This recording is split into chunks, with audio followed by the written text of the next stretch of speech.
أعوذ بالله من الشيطان الرجيم بسم الله الرحمن الرحيم وما أبرئ نفسي إن النفس لأمارة بالسوء إلا ما رحم ربي إن ربي غفور رحيم صدق الله مولانا العظيم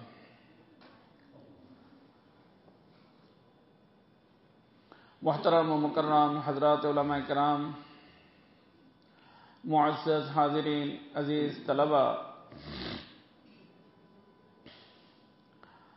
আল্লাহ পাকের মেহেরবানি আল্লাহ পাকের ইহসান আমাদের সকলকে আল্লাহ পাকের ঘর মসজিদের মধ্যে এই তাফসীরুল কোরআনের মাহফিলে আসার এবং বসার তৌফিক দিয়েছেন এজন্য সকলেই আল্লাহ পাকের শুকর আদায় করি আলহামদুলিল্লাহ। আমার ভাই দোস্ত, আমি সোমবারের দিন এখানে এই ভৈরবে কোনো মসজিদে আসছিলাম। ওখানে আমি একটা বিষয়ের উপরে আলোচনা শুরু করছিলাম, আর এর কারণও ছিল আমার অত্যন্ত স্নেহের আদেল ও বলতেছিল যে হযরত একই বিষয়ের উপরে যদি দোনো জায়গার আলোচনা হয় তাহলে মানুষ একটা বিষয়কে বুঝতে পারবে, জানতে পারবে। তো যার কারণে আমি 13 পারার শুরু থেকে সূরা ইউসুফের 53 নম্বর আয়াতে কারিমা ওখানে তেলাওয়াত করছিলাম এবং এর উপরেই 1-1.5 ঘন্টা আমি আলোচনা করছিলাম। ছবি তোলো কেন? ছবি তুলতে আসছো এখানে? গুনার কাজ জানো না বাবা? ছোটবেলা থেকে ছবি তোলা শুরু করে দিছ। কেউ ছবি তুলবেন না, ছবি তোলা হারাম, গুনাহ হয়, জায়েজ নাই। আল্লাহ। তো যেহেতু ওখানে আমি ওয়াদা করছিলাম যে এই আয়াতের পরেই আমি আব্দুল কাইয়ুমদের এখানেও আলোচনা করব, তাই আমি সূরা ইউসুফের 53 নম্বর আয়াতে কারিমা এই মুহূর্তে আপনাদের খিদমতে তেলাওয়াত করছি। কিন্তু এখানে অনেক মানুষ হয়তো এমন হবেন যারা ওখানে ছিলেন না,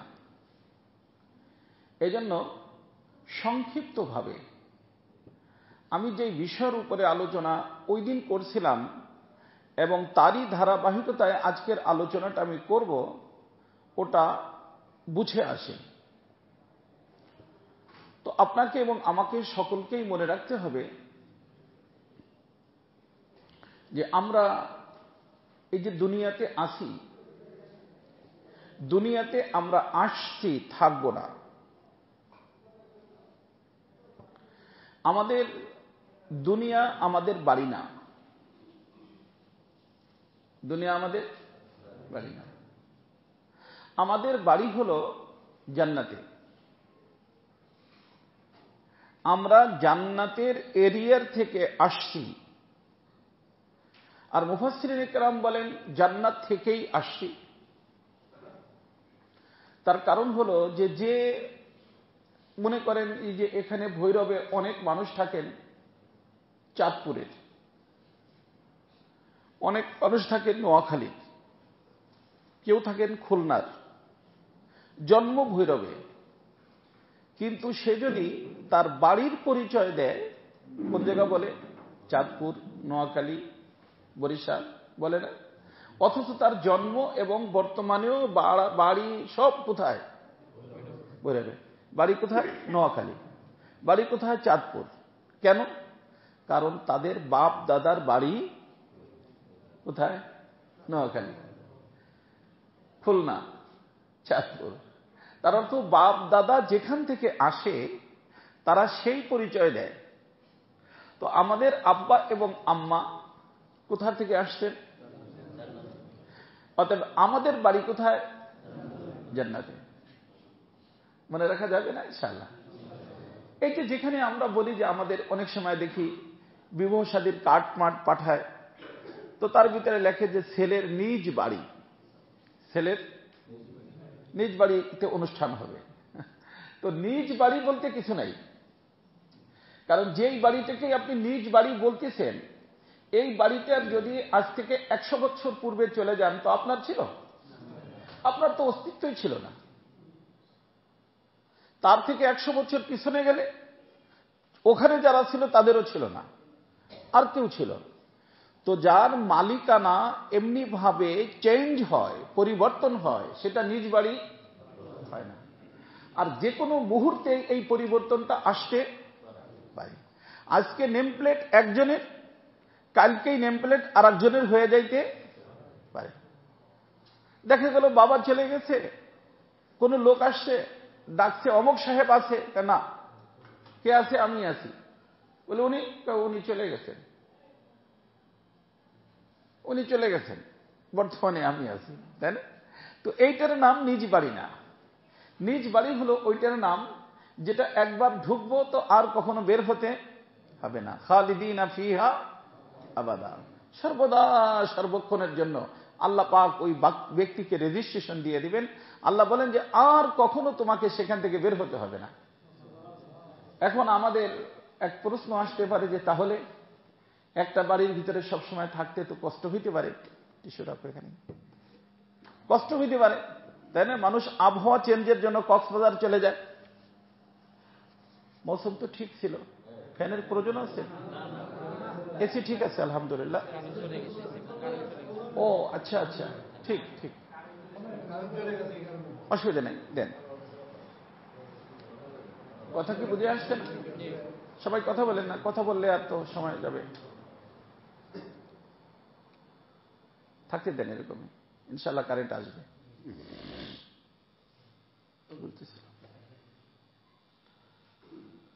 আল্লাহ, হ্যাঁ, তো আমি বলতেছিলাম যে নিজ বাড়ি, নিজ বাড়ি কোথায়? জান্নাত। যারা যারা জান্নাতি যাবে সকলের নিজ বাড়ি কোথায়? জান্নাতে।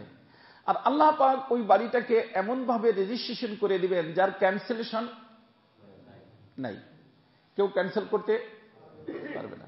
আমি বলছিলাম যে অনেক সময় দেখা যায় ওই যে না অনেক খারাপ লাগতেছে, যে একটু উমরা করে আসি, বা একটু কক্সবাজার যাই, একটু বিনোদন কেন্দ্রে যাই, একটু ভালো লাগার জন্য, তাই না?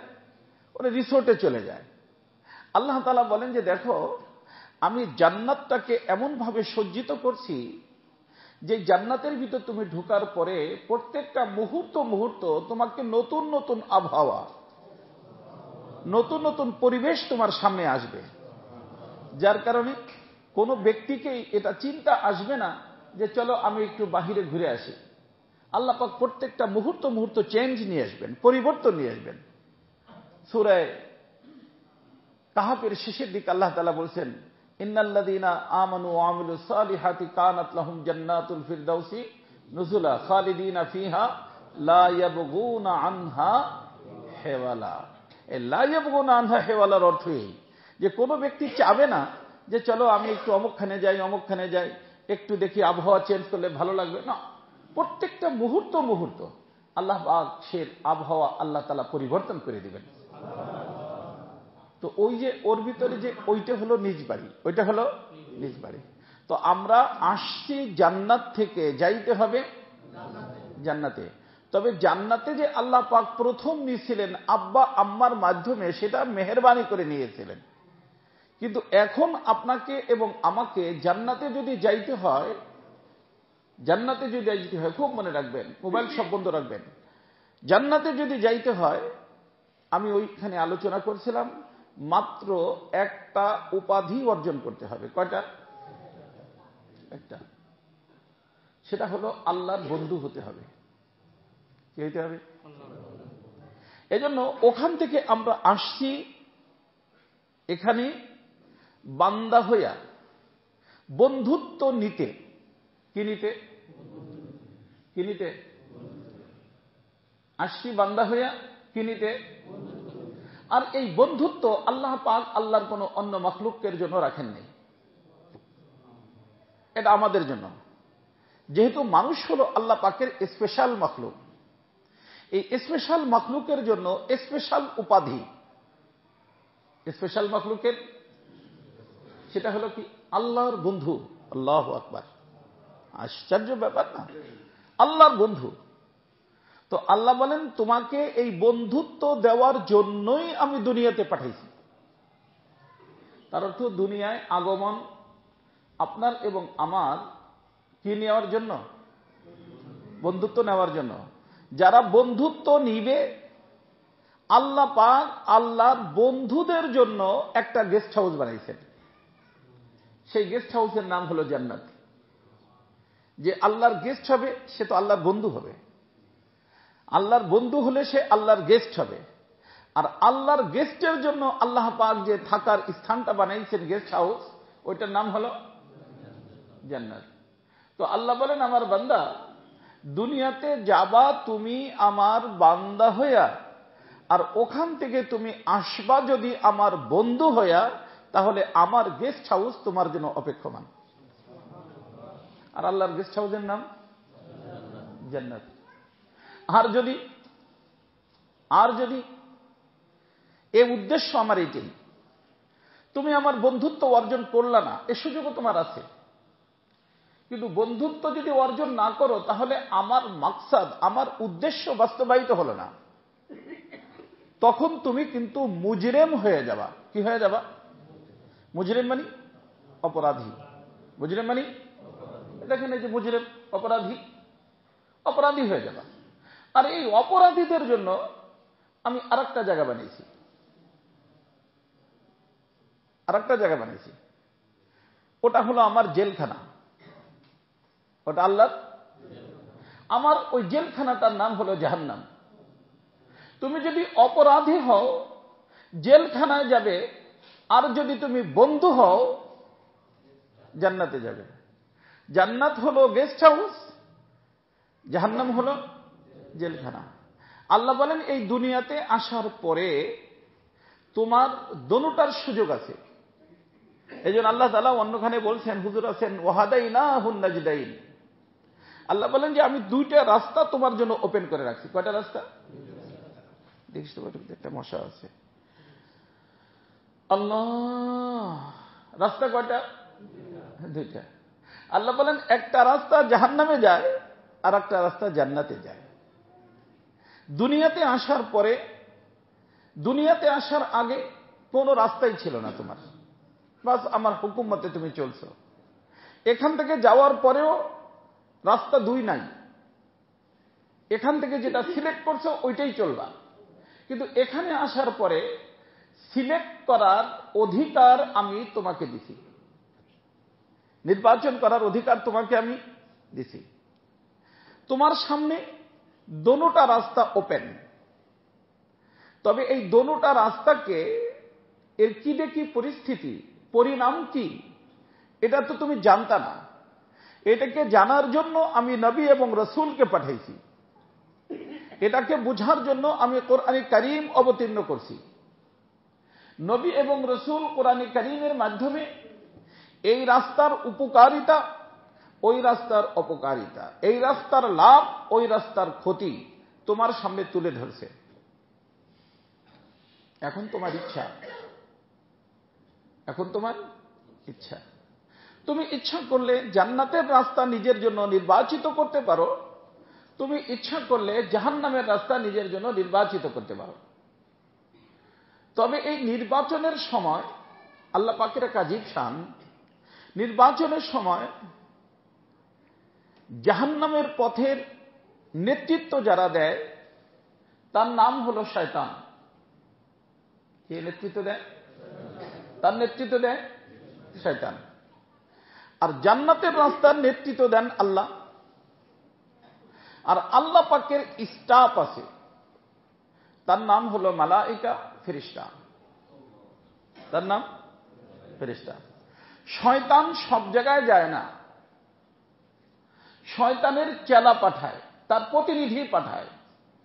আল্লাহ বান্দার নিকটে ডাইরেক্ট আসেন না, আল্লাহ তাআলার পক্ষ থেকে আল্লাহর স্টাফ ফেরেশতা তাদেরকে পাঠান। তো দোনোটা রাস্তা বান্দার সামনে যখন সে সাবালেগ হয়, কি হয়? সাবালিক হয়। নাবালিক অবস্থায় সে মুকাল্লাফ না, অর্থাৎ শরীয়তের মুকাল্লাফ না। সাবালিক হওয়ার সাথে সাথে দুই ধরনের রাস্তা তার সামনে ওপেন।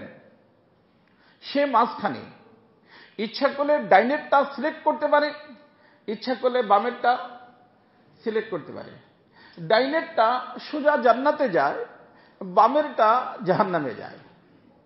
ওকে মাঝখানে দিয়ে আল্লাহ পাক তাকে সুযোগ দেন এবং ফেরেশতারা আসে। তারা ফেরেশতারা তার সাথে কথা বলে। তবে এখানে আল্লাহ পাক এই দুনিয়াটার নাম হলো দারুল ইমতিহান। কি নাম? দার মানে ঘর, আর ইমতিহানের অর্থ হলো পরীক্ষা, পরীক্ষার হল। দুনিয়াটা পুরো একটা হল।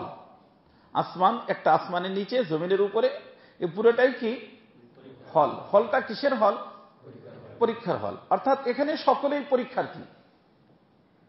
হাজি, গাজী, হুজুর, মুফতি, মুহাদ্দিস সবাই কি পরীক্ষার্থী।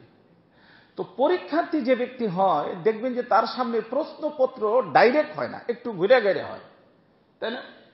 ওইটাকেই সঠিক করাই তো ভালো বুদ্ধিমান ছেলের কাজ, স্টুডেন্টের কাজ। কার কাজ? বুদ্ধিমান, তাই না? বুদ্ধিমানদের কাজ এটি। তো আল্লাহ সুবহানাহু ওয়া তাআলা রাস্তা যে দুইটা রাখছেন, একটা যায় জান্নাতে আর একটা যায় জাহান্নামে। জান্নাত ভালো জায়গা না খারাপ জায়গা? ভালো জায়গা। তো ভালো জায়গা যে রাস্তাটা যাবে, সেই রাস্তাটা ভালো হওয়া দরকার। কি বলেন? প্রেসিডেন্ট হাউসে যে রাস্তাটা যায়, ময়লা আছে? ভালো। মেথরপট্টি যে রাস্তাটা যায়, ময়লা। তো আমাদের এই যে ব্রেনের ফয়সালা হলো যে জান্নাত যেহেতু ভালো জায়গা, অতএব জান্নাতের রুটটা মনোরম হওয়া দরকার, সুন্দর হওয়া দরকার, ভালো হওয়া দরকার, অনেক সুন্দর হওয়া দরকার। যেহেতু ওই রুটটা যাবে কোথায়? জান্নাতে। আর জাহান্নাম যেহেতু খারাপ জায়গা, ওই রুটটা কি হবে? খারাপ হবে, তাই না? এটা কিন্তু ব্রেনের ফয়সালা। কিন্তু আল্লাহ এইটাকে বানাইছেন দারুল ইমতিহান, পরীক্ষার হল। এই জন্য আল্লাহ বলেন যে আমার বান্দা শুনো, আমি জান্নাতের রাস্তার উপর দিয়া, ভিতরে না, উপর দিয়া, হুজিবাতিল জান্নাতু বিল মাকারিহি, জান্নাতের রুটটাকে আমি এমন জিনিস দিয়া বেষ্টন করে রাখছি, ওর উপর দিয়ে রাখছি বিভিন্ন কাঁটা। অর্থাৎ যে সমস্ত জিনিসগুলো দেখলে মানুষ ভয় পেয়ে যায়, মন চায় না, না রে ভাই এই রাস্তায় চলা তো সম্ভব না, এ তো কাঁটা দিয়ে ভরা, বুঝলেন? এমন জিনিস দিয়া আল্লাহ বলেন আমি জান্নাতের রুটটাকে কি করে রাখছি? বেষ্টন করে রাখছি, ঢাইকে রাখছি, মাহজুব করে রাখছি। হুজিবা শব্দের অর্থ হলো ঢাইকে রাখা, উপর দিয়ে কোনো ল্যাব দিয়ে দেয়া। আল্লাহ বলেন এই জান্নাতের রুটটার উপর দিয়া ল্যাবটা দিছি এমন জিনিস দিয়া যেটা দেখলেই কি লাগে? ভয় লাগে, খারাপ লাগে। দিদি কিরে বা, এই পথে কি জান্নাতে যাওয়া যাবে? তো অনেক কষ্টের রাস্তা, অতি কঠিন রাস্তা, এটা অতিক্রম করা সম্ভব না। এলো উপরের অবস্থা। আর আল্লাহ বলেন ও হুজিবাতিন নারু বিশাহওয়াত, আর জাহান্নামের যে পথটা, ওটাকে আল্লাহ তাআলা অনেক বেশি মনোরম বানাই দিয়েছেন। ডাইনে বামে গাছপালা, এই সেই মনোরম, এদিক লাইটিং, এই সেই দুনিয়ার জিনিস দিয়া এত ভাবে সজ্জিত করছেন, দেখলেই মনে হয় যে হায় রে এত সুন্দর, এ তো জীবনেও দেখিনি। এর উপরেই এত সুন্দর, ভিতরে কতই না সুন্দর হবে। এটা হলো কিসের ফয়সালা? ব্রেনের ফয়সালা। আর এইটা দেখে মনে হয় যে উপরে এত খারাপ, ভিতরে কতই না খারাপ, ওর ভিতরে ঢুকলে তার বাইসে উঠে আসতে পারবো না। এটা ব্রেনের ফয়সালা। কথা বুঝে আসছে না? কিন্তু এইভাবেই যদি আল্লাহ তাআলা রাইখে দিতেন, তাহলে কিন্তু আমরা একজনও কি করতাম না? পাস করতাম না, সবগুলো ফেল করতাম। কিন্তু আল্লাহ তাআলা তো ভিতরের খবর জানেন, তাই না? আমরা তো দেখি উপরে, আল্লাহ জানেন ভিতরে। তো আল্লাহ পাক ওই ভিতরের সংবাদটা দেওয়ার জন্য যাদেরকে পাঠাইছেন তাদের নাম নবী এবং রাসূল। তাদের নাম নবী এবং রাসূল এসে বলছেন যে এ আমার উম্মত শোনো, এই যে যেটাকে সুন্দর দেখতেছ বাম দিকে, এটা সুন্দর না, সাময়িক সুন্দর, তোমাকে আকর্ষণ করার জন্য শুধু সুন্দর। যদি ধরছ মরছ, ঢুকছ তো মরছ। পুরো জীবনের টেনশন, ধরার থেকে টেনশন শুরু হবে, আর টেনশনের জায়গা জাহান্নাম, সেখানে তোমাকে নিয়ে পৌঁছে দিবে। জাহান্নামের ভিতরে টেনশন না শান্তি, জাহান্নামের মধ্যে অশান্তি। ধরার থেকে অশান্তি শুরু হবে, শেষ পর্যন্ত যাবা কোথায়? অশান্তির কেন্দ্রে।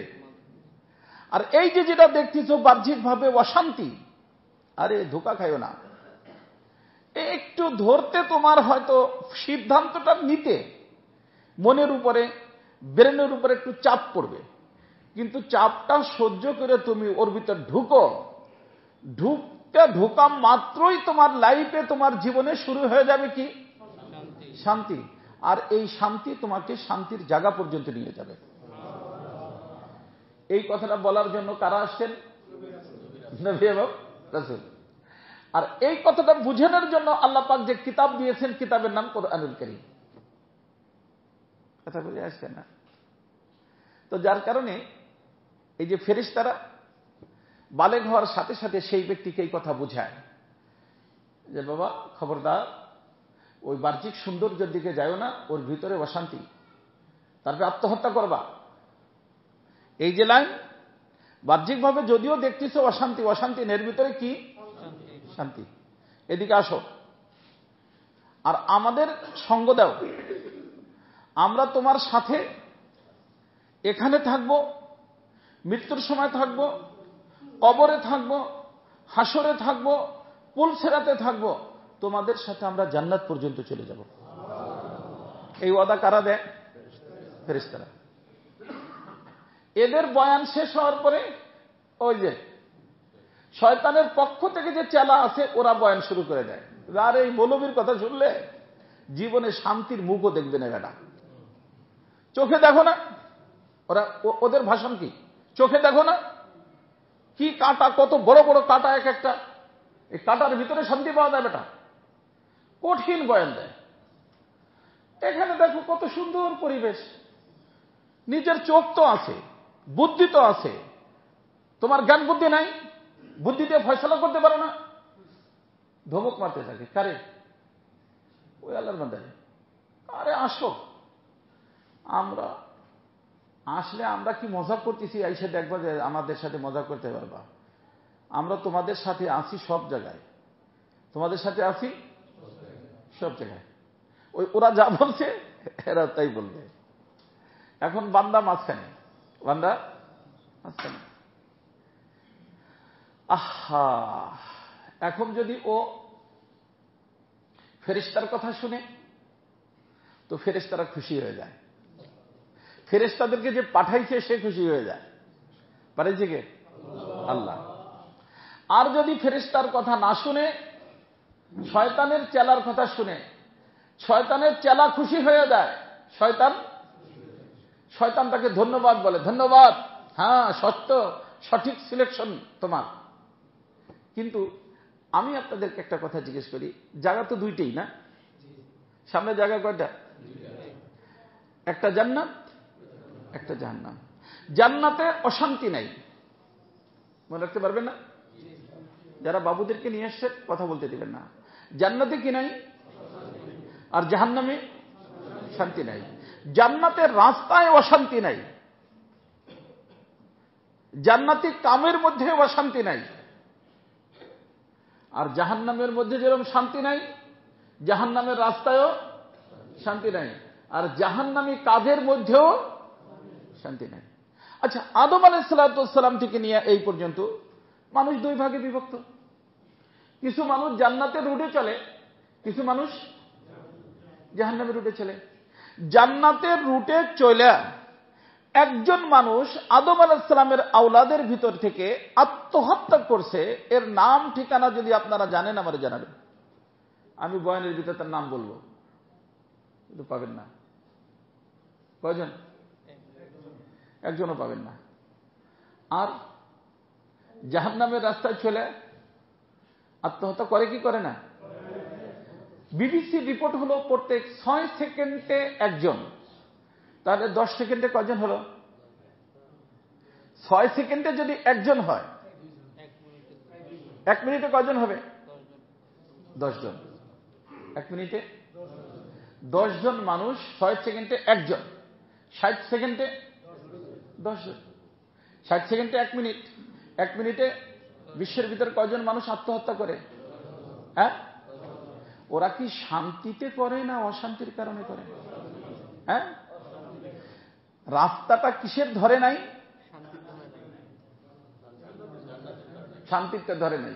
শান্তির জান্নাত রাস্তা সিরাতে মুস্তাকিম, শান্তির রাস্তা, যেটা প্রত্যেক নামাজের ভিতরে আমরা আল্লাহর নিকট বলতে থাকি, ইহদিনাস সিরাতাল মুস্তাকিম। এই সিরাতে মুস্তাকিমের নামই হলো জান্নাতের রাস্তা। কথা বুঝছেন? আর এই জান্নাতের রাস্তার শুরু হলো দুনিয়া থেকে, শেষ হয় জান্নাতে গিয়ে। এই জন্য যারা দুনিয়াতে আসবে না তারা জান্নাতে যাবে না। কথা কি বুঝতেছেন? বোঝেন নাই? বোঝেন। এরকম অনেক মানুষ জন্মগ্রহণ করছে। মানুষ তো সব মানুষ একদিনে জন্ম নিয়েছে। যত মানুষ দুনিয়া থেকে চলে গেছে আর যত মানুষ দুনিয়াতে আসবে আর আসছে, সব মানুষ কয়দিনে জন্ম নিয়েছে? একদিনে, এক জায়গায়, এক টাইমে।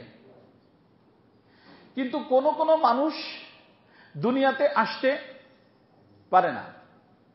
অনেকে গাড়িতে বসে কিন্তু দুনিয়ার জগতে আসার আগেই ডিপার্চার হয়ে যায়। দেখা যায় যে মায়ের পেটের ভিতরেই বাচ্চারা মরে গেছে। তার অর্থ সে দুনিয়ার জগতে আসতে, গাড়িতে তো বসছিল, দেখুন আমি এটা একটা গাড়ি, এই যে দেরা দেখতেছেন, ওই দিন আমি বুঝাইছি এটা একটা বাহন, এটা একটা গাড়ি।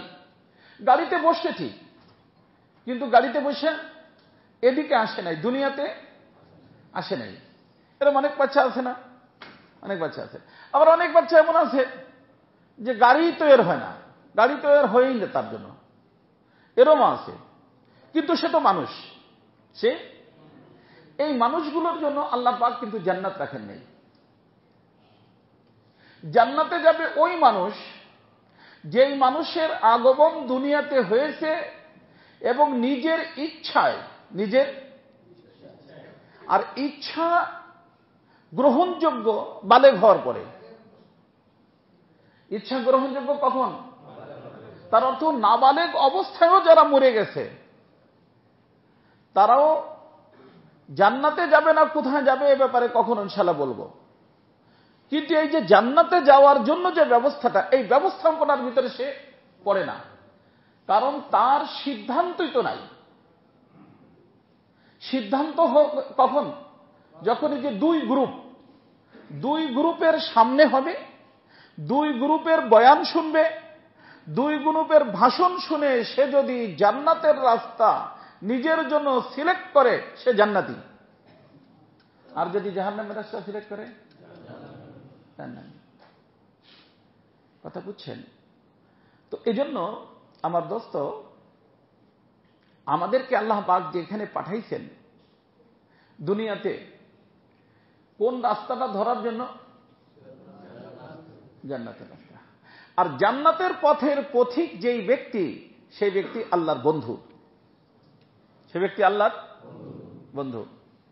এজন্য আল্লাহ সুবহানাহু ওয়া তাআলা, যেহেতু এখানে একটা পরীক্ষা হবে, এটা পরীক্ষার হল, এই পরীক্ষার হলের ভিতরে আমাদেরকে যদি আল্লাহ মেহেরবানি করে নবী রাসূল পাঠাইয়া এই বাস্তব বিষয়টাকে বুঝে না দিতেন, তাহলে একজনও আমরা ওই কষ্টদায়ক রাস্তাকে গ্রহণ করতাম না, সকলেই জাহান্নামের পথের পথিক হয়ে যেত। কিন্তু আল্লাহর মেহেরবানি হয়েছে। এখন এখানে এই মনে রাখবেন, ইনশাআল্লাহ বুঝবেন। তো একটা হলো নবী রাসূলের কথা, আর একটা হলো ব্রেনের সিদ্ধান্ত। এই জন্য দুনিয়ার ভিতরে দেখবেন বুদ্ধিজীবী যত নবী রাসূলের কথা মানে না। আমার কথা জি বলা নিষেধ, ই করা নিষেধ। চিল্লাচিল্লি নিষেধ, শুধু বোঝার জন্য বলতেছি। একজন মানুষ হলো নবী রসুলকে ফলো করে, আর একজন মানুষ ব্রেনকে ফলো করে। এটাকে বোঝার জন্য আমি একটা বিষয় আপনাদেরকে বলবো, ইনশাআল্লাহ বুঝে আসবে, লক্ষ্য করবেন। ব্রেন কোনো জিনিস না। তার কারণ হলো, দেখেন, আল্লাহ পাক যে কোনো জিনিস বোঝার জন্য 5টা জিনিস বানাইছেন। কয়টা? সবাই মুখস্থ রাখতে পারবেন তো ইনশাআল্লাহ? না, মুখস্থ রাখবেন। কয়টা বানাইছেন? 5টা। এই যে মনে করেন, এখানে আপনি হাত দিলেন, এটা ঠান্ডা না গরম, এটা বোঝার জন্য আল্লাহ পাক এই যে রাখছেন, স্পর্শ করলে বোঝা যায়। এটার নাম কুওয়াতে লামেসা। স্পর্শ করলেই সে বুঝে। যেরকম একটা জিনিস ঠান্ডা না গরম,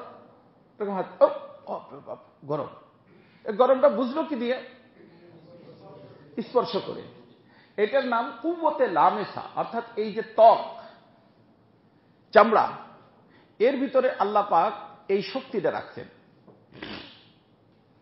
এটার মাধ্যমে বুঝে যে সে নরম, ঠান্ডা না গরম বুঝে আসে। এটার নাম কুওয়াতে লামেসা। আর একটা আছে কুওয়াতে শাম্মা। ওই যে সামনে আতরের দোকান, যে বলেন যে ভাই গোলাপ দেন, সে আপনারা আতর একটু লাগাইছে, বেটা তোরে বললাম না গোলাপ দিতে, তুই তো চামেলি দিয়ে দিস। তো এটা গোলাপ না চামেলি বুঝলেন কি দিয়া? নাক দিয়ে। তো এই নাকের ভিতরে আল্লাহ পাক একটা শক্তি দিয়েছেন, এটার নাম কুওয়াতে শাম্মা। অর্থাৎ নাকে সুখা অনুভব করা যায়, বোঝা যায়। এটা এর দ্বারাও মানুষ এলেম অর্জন করতে পারে। আর একটা হলো কুওয়াতে জায়কা। এই জবান, এই জবানের উপরের সাইডে, নিচের সাইডেও না, জবানের ছোট্ট গোশের টুকরা, কিন্তু এক সাইডে এক কাজ, আর এক সাইডের নিচ দিয়ে যদি একটু ধরেন আপনি তরকারির ফুটা, তো বলবে লবণ হয়েছে কিনা হয়েছে, বলবে কোনটুক? উপরের টুক। এই উপরের মধ্যে আল্লাহ পাক একটা শক্তি রাখছেন, এই শক্তিটার নাম কুওয়াতে জায়কা। মজা, ঝাল, টক, মিষ্টি, এগুলো বোঝা যায় কি দিয়ে? জিহ্বা দিয়ে। বুঝে আসছে? আর একটা হলো কুওয়াতে সামিআ। সামিআ শব্দের অর্থ হল শ্রবণ শক্তি। এই যে কান দুইটা দিচ্ছেন, কানের মাধ্যমে আমরা শুনলে বুঝি যে কে না কে। ঘরের বাইরে একটা লোক, ভাই আসসালামু আলাইকুম, দরজা খুলেন, তা আপনি বুঝছেন আপনার ভাই, বন্ধু, খুলে দেন। আর যদি না বুঝেন তাহলে কি করেন? আপনি কে? অমুক। আচ্ছা আচ্ছা ঠিক আছে। এই যে শুনলেন কি দিয়ে? কান দিয়ে। আর আরেকটা শক্তি আল্লাহ পাক দিয়েছেন, সেটার নাম কুওয়াতে বাসেরা, দৃষ্টি শক্তি, চক্ষু। এটা নাম কুওয়াতে বাসেরা। তো কয়টা হলো? 5টা। নাক, কান, চোখ, জবান, ত্বক। 5টা হলো না? আসলে কি এই 5টাকে বলা হয় জাহেরা। জাহেরা মানে প্রকাশ্য, প্রত্যেকটাই দেখা যাচ্ছে। কিন্তু এই 4-5টা জিনিস কাজ করে। এই 5টা জিনিস আবার আরেকটা জিনিসের অধীনে। সেই জিনিসটার নাম হলো দিমাগ, সেই জিনিসটার নাম ব্রেন, দিমাগ। এই যে চোখে দেখে, তার অর্থ একটা ছবি নেয়। দিমাগের ভিতরে আল্লাহ পাক এত পাওয়ার রাখছেন যে ফটাফট রেজাল্ট দিতে পারে। লেবারটিটা অনেক কঠিন ধরনের লেবারটি আল্লাহ বানাই দিয়েছেন। কানে শুনতেছে, তো কান মূলত শুনে, কেউ ঘুমায় না, তাহলে এবারে শুনতে শেষ পর্যন্ত বুঝতে পারবেন না। কেউ ঘুমাইলে একখান থেকে ছুটলো তো ছুটলো, শেষ পর্যন্ত যাইতে পারবেন না, ঘুমায় না কেউ। লক্ষ্য করে, কান শুনতেছে, চোখ দেখতেছে, নাক শুকতেছে, মূলত সকলেই স্বয়ং সম্পূর্ণ না, বরং এরা সকলে কার অধীনে?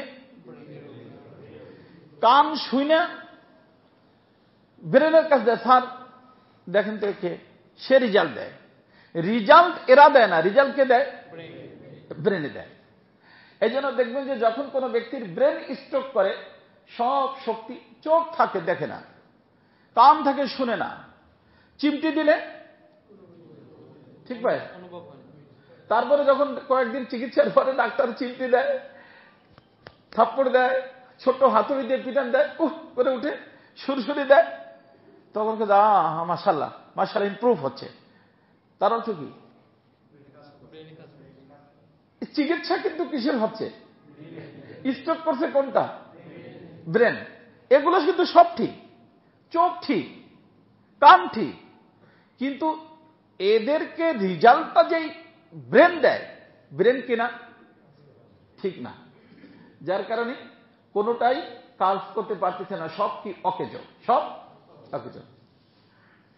তার অর্থ হলো এই 4-5টা জিনিসের হেড অব দি ডিপার্টমেন্ট আর একজন, সে প্রকাশ্য না গোপন, মাথার ভিতরে এই যে এখানে থাকে, এটাকে উম্মুদ দিমাগ বলা হয়। উম্মুদ দিমাগ এখানে আছে। তার অর্থ এই সকলেই তার শরণাপন্ন হয়, সে রেজাল্ট দেয়, সেটাকেই সামনে তারা বাস্তবায়িত করে। কথাটা কি বুঝতে পারতেছেন? এখানে যদি লক্ষ্য করেন, এই যে 5টা জিনিস, এই 5টা জিনিসের সবকিছু লিমিটেড না আনলিমিটেড, সীমিত না অসীম? সীমিত। এই যে মনে করেন আমি চোখ দিয়ে দেখতেছি, অন্ধকার হলে দেখতে পারবো? চোখ আছে, দেখতে পারবো না। আচ্ছা, ওয়ালের ওই পাশে দেখতে পারবো? তো বোঝা গেল এর দেখার একটা সীমা, দায়বদ্ধতা আছে, সীমা আছে। দূরের থেকে একজন কথা বলে, ভাই শুনতেছি না, কাছে এসে বলো, তো বোঝা গেল বেশি দূরে শোনে না। চোখে দূরে একটা মানুষের কাছে মনে হইতেছে আমার ছেলেটা আইতাছে, কাছে আরে আসলে ভুল ছিল, আমার ছেলে না, তাই না? তো বোঝা গেল চোখেও তার একটা কি আছে, বেশি দূরেও দেখে না, আবার মনে করেন যে নিকটে দেখে, নিকটেও দেখে না। ভুরু কে কে দেখছেন? যার যার নিজের ভুরু দেখেন তো, দেখছেন? নিজের ভুরু দেখা যায় না, তো একেবারে নিকটেও দেখে না, আবার কি দূরেও দেখে না, আবার আলো না থাকলে দেখে না। কি না থাকলে দেখে না? আলো না থাকলে দেখে না। চোখ ঠিক, বাহিরের আলো নাই, দেখে না। তো বোঝা গেল এর অনেকগুলো দায়বদ্ধতা আছে, এরকম সব অঙ্গ প্রত্যঙ্গের। আচ্ছা, আমি আপনাদেরকে জিজ্ঞেস করি, মনে করেন এই যে নাক, ছিদ্র না? রেজাল্ট নিচ্ছে কার থেকে? ব্রেনের থেকে। কানের ভিতরে ছিদ্র, রেজাল্ট নিচ্ছে কান থেকে? ব্রেনের থেকে। কিন্তু আপনি যদি কানের নিকট নিয়ে আতর ধরেন, প্লিজ দেখেন তো এটা গোলাপ নাকি? এরকম যদি কেউ করে, আতরের দোকানে যায়, আতরের দোকান কি বুঝবে? বুদ্ধিমান কি বুঝবে? স্ক্রু ঢিলা, স্ক্রু ঢিলা। কারণ নাকের কাজ কান দিয়ে নিচ্ছে। তো বোঝা গেল নাকের একটা ডিউটি, কানের আর একটা চোখের একটা, প্রত্যেকের ডিউটি কে ভাগ করে দিয়েছেন? কে ভাগ করে দিয়েছেন? মুখস্থ রাখবেন, আল্লাহ ভাগ করে দিয়েছেন। তো আমার দোস্ত, এই কান, নাক, এগুলোর যেরকম ডিউটি ভাগ করা, ব্রেন নামে যে একটা জিনিস আল্লাহ দিয়েছেন, ওরেও একটা ডিউটি দিয়েছেন। ওরে একটা কি দিয়েছেন? ডিউটি দিয়েছেন। কথা বুঝছেন? আহা, এগুলোর যেরকম সীমিত, ব্রেনেরও কি সীমিত। এনাদের ব্রেন যা ইচ্ছে তাই ধরতে পারে, সবটা ক্যাচ করতে পারে না, যেটা ওর শক্তির বাহিরে ওটা পারে না। এগুলোর যেরকম একটা সীমা আছে, ব্রেনেরও কি আছে? সীমা আছে। এজন্য বলা হয় যে যেখানে গিয়ে, এইটুক বোঝানোর জন্য সবকিছু বলছি, লক্ষ্য করবেন, যেখানে গিয়ে ব্রেনের দৌড় শেষ হয়ে যায়, ওখান থেকে নবী রাসূলের উপরে যে ওহী আসে, কি আসে? শুনছেন না? ওহী আসে, ওহী, সেই ওহী ওখান থেকে শুরু হয়। যেখান থেকে কি ব্রেনের দৌড় শেষ, সীমান্তের বাইরে তো সে যাইতে পারবে না। যেখানে গিয়ে তার দৌড় শেষ হয়ে যায় ওখান থেকে কি শুরু হয়? ওহী শুরু হয়। আর উপরে কদ্দুর যায় আল্লাহ পাক জানেন। তো ওই ওহীর মাধ্যমে নবী রাসূলদেরকে আল্লাহ পাক ইলম দান করেন। ইন্না আওহাইনা ইলাইক কামা আওহাইনা ইলা নাবিয়্যিনা মিন ক্বাবলিক। আমার হাবিব, আপনার উপরে আমি ওহী অবতীর্ণ করছি যেমনি ভাবে আগের নবীদের উপরে ওহী পাঠাইছি। তো সমস্ত নবীদের নিকটে ওহী আছে। কি আছে? ওনারা ব্রেন থেকে বলেন না, কিসের মাধ্যমে বলেন? ওহীর মাধ্যমে বলেন। কথা বুঝে আসছে না? অতএব ওহীকে যদি মনে রাখবেন, ওহীর কথা যদি কোনো ব্যক্তি বুদ্ধির মাধ্যমে বুঝতে চায় তাহলে সেই ব্যক্তি ওই ধরনের বুদ্ধিমান যেই ব্যক্তি গুলাব না চামেলি কানের দ্বারা বুঝতে চায়। কথা বুঝছেন না? এজন্য কোরআন এবং হাদিসের দৃষ্টিতে বুদ্ধিজীবীর পরিচয় একটা, আর দুনিয়ার মানুষের হিসেবে বুদ্ধিজীবীর পরিচয় আরেকটা। তারা যাকে বুদ্ধিজীবী বলে হইতে পারে কোরআন এবং হাদিসের দৃষ্টি তারা বুদ্ধি ছাড়া, আর তারা যাদেরকে বুদ্ধি ছাড়া বলেন হইতে পারে কোরআন এবং হাদিসের আলোকে তারা অনেক বড় বুদ্ধিমান। কারণ ওটা এক থিওরিতে চলে, এটা আরেক থিওরিতে চলে। বিষয়টা কি আপনারা বুঝতে পারছেন? হ্যাঁ।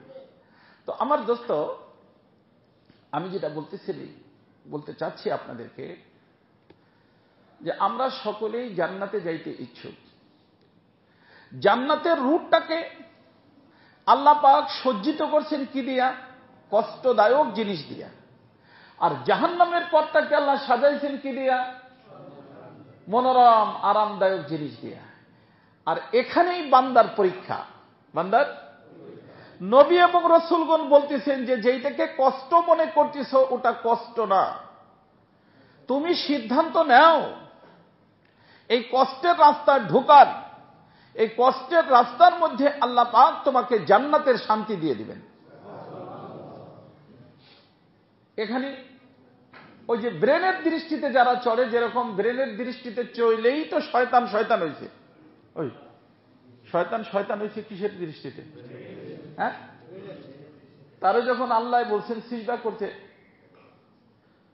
সিজদা করা দরকার ছিল না। মালিকের কথার উপর কোনো কথা চলে? কি বলেন আপনারা? মালিকের কথার উপর কোনো কথা চলে? মালিক বলছেন সিজদা কর, সাজদা কর।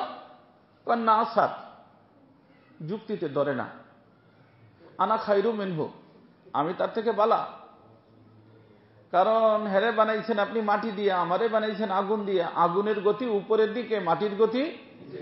তো উপরওয়ালা কেন নিচেওয়ালাকে সিজদা করবে? ব্রেনে ধরে না। আল্লাহ বলেন ফাখরুজ ফাইন্নাকা রাজিম। মালিকের উপরে বুদ্ধি দেখাও, বের হও, গেট আউট। তো গেট আউট হইল কিসের কারণে? কথা বুঝতেছেন? আর ফেরেশতারা নূরের তৈরি, তারা কিন্তু বলে নাই যে আল্লাহ যুক্তিতে ধরে না, আমরা নূরের তৈরি বলছে। তারা আল্লাহর হুকুমে সিজদায় পড়ে গেছে। কথা বুঝছেন? তো শয়তান হয়েছে ব্রেনকে প্রাধান্য দেওয়ার কারণে।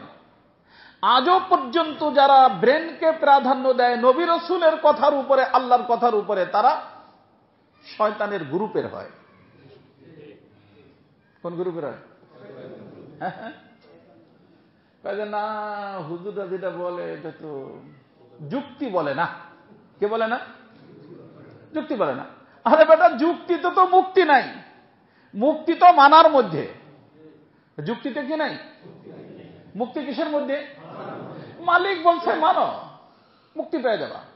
যুক্তি যদি দিতে যাও, শয়তান যেমনি ভাবে ধ্বংস হইতে তুমি ধ্বংস হবা। যুক্তি যদি দিতে যাও, কাবিল যেরকম ধ্বংস হয়েছে, কাবিল ধ্বংস হয়েছে না? কাবিলের চেনেন না? কে? বাবু, এই কথা বলেন। আমাদের আদম আলাইহিস সালাতু ওয়াস সালামের, আমার দিকে তাকান, আদম আলাইহিস সালামের শুরুতে জোড়ায় জোড়ায় সন্তান হতো, একটা ছেলে একটা মেয়ে। দুনিয়ার ভিতরে আর তো কোনো মানুষ ছিল না, আব্বা আম্মা দুজনই ছিলেন, একটা ছেলে একটা মেয়ে। তো ওনার ধর্মে ভাই বোনের বিবাহ বৈধ ছিল, তবে সে বিবাহটা হইতো জোড়া চেঞ্জ করে, জোড়া পরিবর্তন করে। প্রথম জোড়ার ছেলে, দ্বিতীয় জোড়ার মেয়ে, প্রথম জোড়ার মেয়ে, দ্বিতীয় জোড়ার ছেলে। তো একজন হলো কাবিল। এই কাবিলের সাথে যে মেয়েটা জন্ম নিয়েছিল তার নাম ছিল আকলিমা। কি নাম? আর হাবিলের সাথে যে মেয়েটা জন্ম নিয়েছিল এ ছোট, কাবিল বড়। তার সাথে যে মেয়েটা ছিল জন্ম নিয়েছিল তার বিভিন্ন নাম, তার মশহুর নাম গাজা। আল্লাহ পাকের আজিব শান। আকলিমা বিচারী একটু সুন্দরী ছিল বড় বোনের তুলনায়। আকলিমা সুন্দরী। তো আকলিমা জন্ম নিয়েছে কাবিলের সাথে, আর গাজা জন্ম নিয়েছে হাবিলের সাথে। শরীয়ত অনুযায়ী যদি বিবাহ হয় তো আকলিমার বিবাহ হওয়া দরকার হাবিলের সাথে। বুঝে আসছে না? ছোট বড় হোক তাতে কোনো ব্যাপার না, জোড়া চেঞ্জ করতে গেলে এটাই হয়। যখন বিবাহের উপযুক্ত হয়েছে, আদম আলাইহিস সালাম আব্বা এবং নবী বলছেন যে বাবারে আমি তো হজে যাব, তো আমি চাচ্ছি যে তোমরা বড় হয়ে গেছো, হজের আগে আমি তোমাদের বিবাহের কাজটা সম্পূর্ণ করতে চাচ্ছি। বলে ঠিক আছে। তো বললেন যে দেখো আমাদের শরীয়ত অনুযায়ী আকলিমার বিবাহ হবে হাবিলের সাথে, আর গাজার বিবাহ হবে কাবিলের সাথে। কাবিল বিচারা কাজে পাপা না, অযৌক্তিক সিদ্ধান্ত।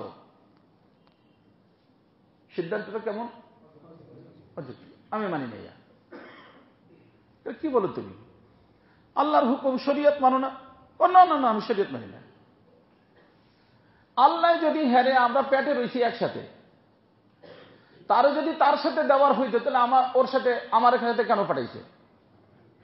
আল্লাহ চান যে আমার সাথেই থাকবে, পেটেও একসাথে ছিলাম, মায়ের পেটে, দুনিয়া তো কি একসাথে থাকবো। আপনি আমাদেরকে ভিন্ন করতে চাচ্ছেন, অযৌক্তিক সিদ্ধান্ত, আমি মানতে রাজি না।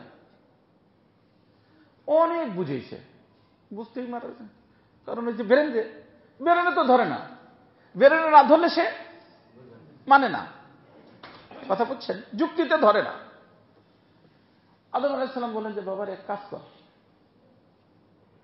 বিষয়টা তো আল্লাহ, তো তোরা দোনোজন কুরবানি দে। কি দে? কুরবানি, সদকা, কুরবানি দে। যারটা আল্লাহ কবুল করে সে আকলিমারে পাবে, যারটা কবুল হবে না সে গাজারে পাবে।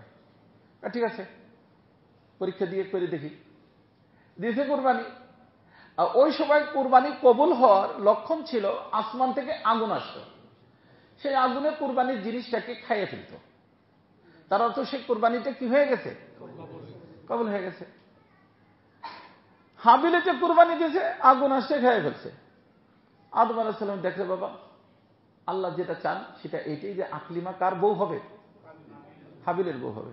না না না, এই কুরবানি মুরবানি আমি কিচ্ছু বুঝি না, আমি তো আকলিমারে দিয়ে করব। এই যে এখানে মনে রাখবেন, আজকেও আমাদের বাংলাদেশে 90% কেস, যে লক্ষ লক্ষ কেস যে আমাদের কোর্টে আটকা আছে, 90% কেস মেয়েলি কেস। 90% মানুষ হত্যা হয় মহিলাদের জন্য। কিসের জন্য? হ্যাঁ, মহিলাদের জন্য। কারণ দুনিয়ার ভিতরে সর্বপ্রথম হত্যা শুরু হয়েছে ইস্যু কি? মহিলা। হত্যার ইস্যু মহিলা। আদম আলাইহিস সালাম দেখ বাবা আমার হজের সময় হয়ে গেছে, হজে যাইতে হবে, ঠিক আছে আসি, তারপরে ফয়সালা করব। এই মেয়েলি চক্করে যখন কোনো ব্যক্তিকে ধরে তখন সে পাগলের মতো হয়ে যায়। এ চিন্তা করলো যে দেখি পথের কাঁটা এটা সরাইতে হবে। দেখেন একজনের বউর পর আশেক হচ্ছে একজন, হ্যাঁ তার স্বামীরে মেরে ফেলে, তাই না সরাইলে তো কি হবে না, তুমি আমারে পাবা না, এরা মারো, দেখছেন মারে। এই মেয়েদের অভ্যাসই, মেয়েরই সমস্যাই এই ধরনের।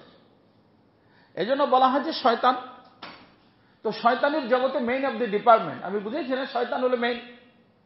কিন্তু এই শয়তান দেখবেন যে চোর আসে না, চোর চোর ধরে না মানুষ, আসামি ধরে, পুলিশে বান্ধে কি দিয়া, রশি দিয়া। একজন দেখবেন প্রত্যেক পুলিশের কোমরে কি থাকে না, রশি থাকে না, বান্ধে। তো শয়তানের রশি হলো মেয়ে মানুষ। আল্লাহ রসুল বলছেন শয়তানের রশি কি, হ্যাঁ। তার অর্থ যে কোনো হুজুরকেও যদি বাঁধতে হয়, কিতে বাঁধতে হবে? একটা মেয়েরে পড়ায়, দেখো তোমার বোর থেকে কত সুন্দরী, বাস হুজুরে তারে দেখলো, ওই হুজুর শয়তানের হাতে বান্দা পড়ে গেল। বাঁধলো কি দিয়া? মেয়ে মানুষ দিয়া। একজন চাকরিজীবী অফিসের এক মেয়েরে দেখছে, নিজের ছেলে মেয়েকে ভুলে যায়। ইন্ডাস্ট্রিম্যান একজন মেয়ে মানুষকে দেখে পাগল হয়েছে, সবকিছু ভুলে যায়। তো শয়তানের বান্ধে কি দিয়া? হ্যাঁ, হাবা ইলুস শৈতান, হাবলুন মানে রশি, শয়তানের রশি হলো কি? মেয়ে মানুষ। কি করা যাবে রে বাবা, আল্লাহ বানাইছেন, আমাদেরকে এই জন্য সতর্ক থাকতে হবে। কি থাকতে হবে?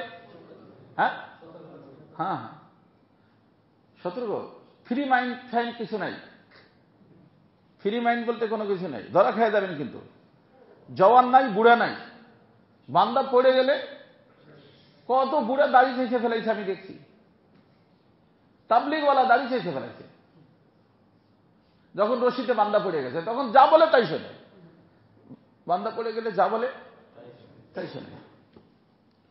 তো ওই বিচারা সিদ্ধান্ত নিল যে যত সময় পর্যন্ত এই হাবিল দিয়ে আমি খতম না করতে পারবো, তাতে আকলি মারে পাওয়া সব, আব্বা সেই তো আবার আকলি মারে দিয়ে দিব কারে, হাবিল দে, চলো একটা লাইন গেট করে। এর আগে কোনো মানুষই মরে নেই। এরে বলছে ভাইয়া চলো একটু বাহিরে ঘুরে ঘেরে আসি। এই যে দেখছেন কে না, নিয়ে যায় কোথায়? কক্সবাজার। হোটেলের ভিতরে মাইরে থুয়ে চলে আসে, নিয়ে যায় কোনো জায়গা ঘুরতে। ঘুরতে নিয়ে মারা, ঘুরতে নিয়ে গুম করা, এটা শয়তানের শেখানো বুদ্ধি। ইউসুফ আলাইহিসসালামকে কি বলছে? বাইরে কি বলছে? পাপা আব্বা একটু দেন ওরে, আমরা একটু খেলাধুলা করি, বাইরে একটু ঘোরাঘুরি করি। ঘোরাঘুরি করতে দিছে, নিয়ে কূপের ভিতর ফেলাই দিয়েছে। বুঝছেন, এর পুরানো সিস্টেম। এই জন্য কার সাথে ঘুরতে যাচ্ছেন চিন্তা ফেকের করে যাবেন, সবার সাথে ঘুরতেও যাবেন না। এখানে কি হয়েছে, আল্লাহ তাআলা মাফ করুক, নিয়ে গেছে ঘুরতে, বলছে ভাইয়া আমি একটু পাহাড়ের উপরে যাচ্ছি, এটা কাজের জন্য, তুমি এখানে বসো। এমন জায়গায় বসাইছে যে উপর থেকে পাথর ফেললে আজ পড়বে কোথায়? হাবিলের উপরে। ঠিক তাই করছে, উপর থেকে পাথর ফেলছে, ওর মাথার উপরে সে পড়ছে, আহত হয়েছে, ইন্তেকাল হয়ে গেছে। কিন্তু মানুষ মরলে কি হয়, কি করতে হয় তা তো জানে না। দাফন করে কিভাবে, দাফন তো আগে করতে দেখে নাই। এখন ওই মরা ভাইদারে লইয়া কান্দে করে ঘুরে বেড়ায়, বাড়িও যাইতে পারে না। এই জন্য দেখবেন যে মানুষ আত্মহত্যা করে তো ফেলে, তারপরে কি করবে সেটা ডিসিশন নিতে কি হয়, ঝামেলা হয়। ঘুরে বেড়ায় ঘুরে বেড়ায়, এখানে যায় ওখানে যায়, এই খালের ভিতরে ফেলতে চায়, ওইখানে নিয়ে ফেলতে চায়, তাই না? ঘুরে আদম আলাইহিস সালামের ছেলে তাই করছে, ঘুরে বেড়ায় ঘুরে বেড়ায়। আল্লাহ বলে যে ঠিক আছে, শাস্তি দেওয়া হয়ে গেছে, চলো এটা দাফন করার লাইন আমি শিখিয়ে দিই। আল্লাহ কি করছেন, দুইটা কাক পাঠিয়েছেন, কাউয়া গোরাব, কোরআন কারীমের ভাষা, কোরআনের ওয়াকিয়া। কি পাঠাইছেন? কাক। এই কাক এসে ওর সামনে দুইজনে মেয়ে মারামারি শুরু করছে। এক কাক আর একটার ঠোক আর দিতে দিতে মাইরেই ফেলাইছে। এক কাক কারে মারছে, আরেকটাকে মারার পরে সাথে সাথে এই যে পাও দিয়া মাটি খুঁজছে, মাটি খুঁজে ধাক্কাইয়ে ওদের ওইটার ফেলাইয়া আবার এদিক থেকে মাটি দিয়ে দিয়ে রেখে উড়াল দিয়ে চলে গেছে। ও বাইরে লইয়া কান্দে করে লইয়া ঘুরতেছে, এই অবস্থা দেখছে, দেখে গেছে আরে কপাল ফোড়া, তুই তো কাউয়ার থেকেও খারাপ বেটা। কাউয়া তো তার ভাইরে মারার পরে গোপন করে কিভাবে গোপন করা যায় তা জানে, তুই তাও জানোস না। খায়ের ওই রকম মাটির ভিতরে দাফন করে চলে গেছে। এ সর্বপ্রথম হত্যাকারীকে কিসের কারণে? নবীর কথা মাইনা না ব্রেনের কথা মাইনা? যুক্তি মাইনা। কি মাইনা? এই জন্য যুক্তিতে মুক্তি নাই, মানার মধ্যে মুক্তি। মনে রাখতে পারবেন? আজ পর্যন্ত যারা যুক্তির পিছনে পড়ছে, ব্রেন ওতে সীমিত। যেখান থেকে ব্রেন খতম, ওখান থেকে ওহী শুরু। অতএব মানতে হবে কার কথা? ওহীর কথা, নবী এবং রাসূলদের কথা। আল্লাহর কথার নাম কালামুল্লাহ, নবীর কথার নাম হাদিস শরীফ। এজন্য আপনাকে এবং আমাকে জান্নাতের পথের পথিক হতে হলে কয়টা? কোরআন এবং হাদিস শরীফ। মনে রাখা যাবে না ইনশাআল্লাহ? কোরআন এবং হাদিস শরীফ। যাই হোক, কথা লম্বা হয়ে গেল না? কি করা যাবে ভাই? ঘড়িটা বোধহয় ঠিক নাই। আমি এই ঘড়ি থেকে দেখি তো আমি ভুল করতেছি। আমি তো 3টে পর্যন্ত বলার দিয়ে করছিলাম, 3টে তো বাইরেই গেছে ভাই। হ্যাঁ, 3:30 বলছিলাম। আচ্ছা চলেন 3:30। তো যাই হোক, আমি এই আপনাদেরকে পিছনের কথা বুঝাইতে যাই অনেক দূর চলে গেছি। তো আমাদের বাড়ি কোথায়? কার কার বাড়ি? হ্যাঁ, এখানে যারা আছে সবার বাড়ি জান্নাতে। আল্লাহ, সবার বাড়ি জান্নাতে। এই জন্য আমি বলি যে জান্নাত আমাদের বাবার বাড়ি, অর্থাৎ জান্নাত আমাদের মৌরুসি। যেমন একটা প্লট আপনি কিনলেন, আর একটা বাপের থেকে পাইলেন ওয়ারিস সূত্রে। কি সূত্রে? তো ওয়ারিস সূত্রে যেই প্লটটা আপনি পান, সেটা কিন্তু আপনার নাম জারি করাইতে হয়। কি করতে হয়? যে এই প্লটটা আমার বাবার ছিল, রেকর্ড নিজের নামে করাইতে হয়, না নাকি? যারা ভালো সন্তান নাম খারিজ করাইতে হয়। যারা ভালো সন্তান তারা বাপের প্লটকে ধরে রাখার চেষ্টা করে নিজের নাম নিয়ে এসে। আর যারা উল্টাপাল্টা তারা কি করে দেয়? নষ্ট করে দেয়। কথা বুঝছেন? তো আল্লাহ বলতেছেন যে আমার বান্দা, জান্নাতের ভিতর তোমার প্লট আছে। এই জন্য আমি বলি যে কোনো ব্যক্তি ভূমিহীন নাই। জান্নাতের ভিতর যদি প্লট না থাকে তা জান্নাতে যাবে কেমন করে? কোন মানুষ এমন নাই যে যার জান্নাতের ভিতর প্লট নাই।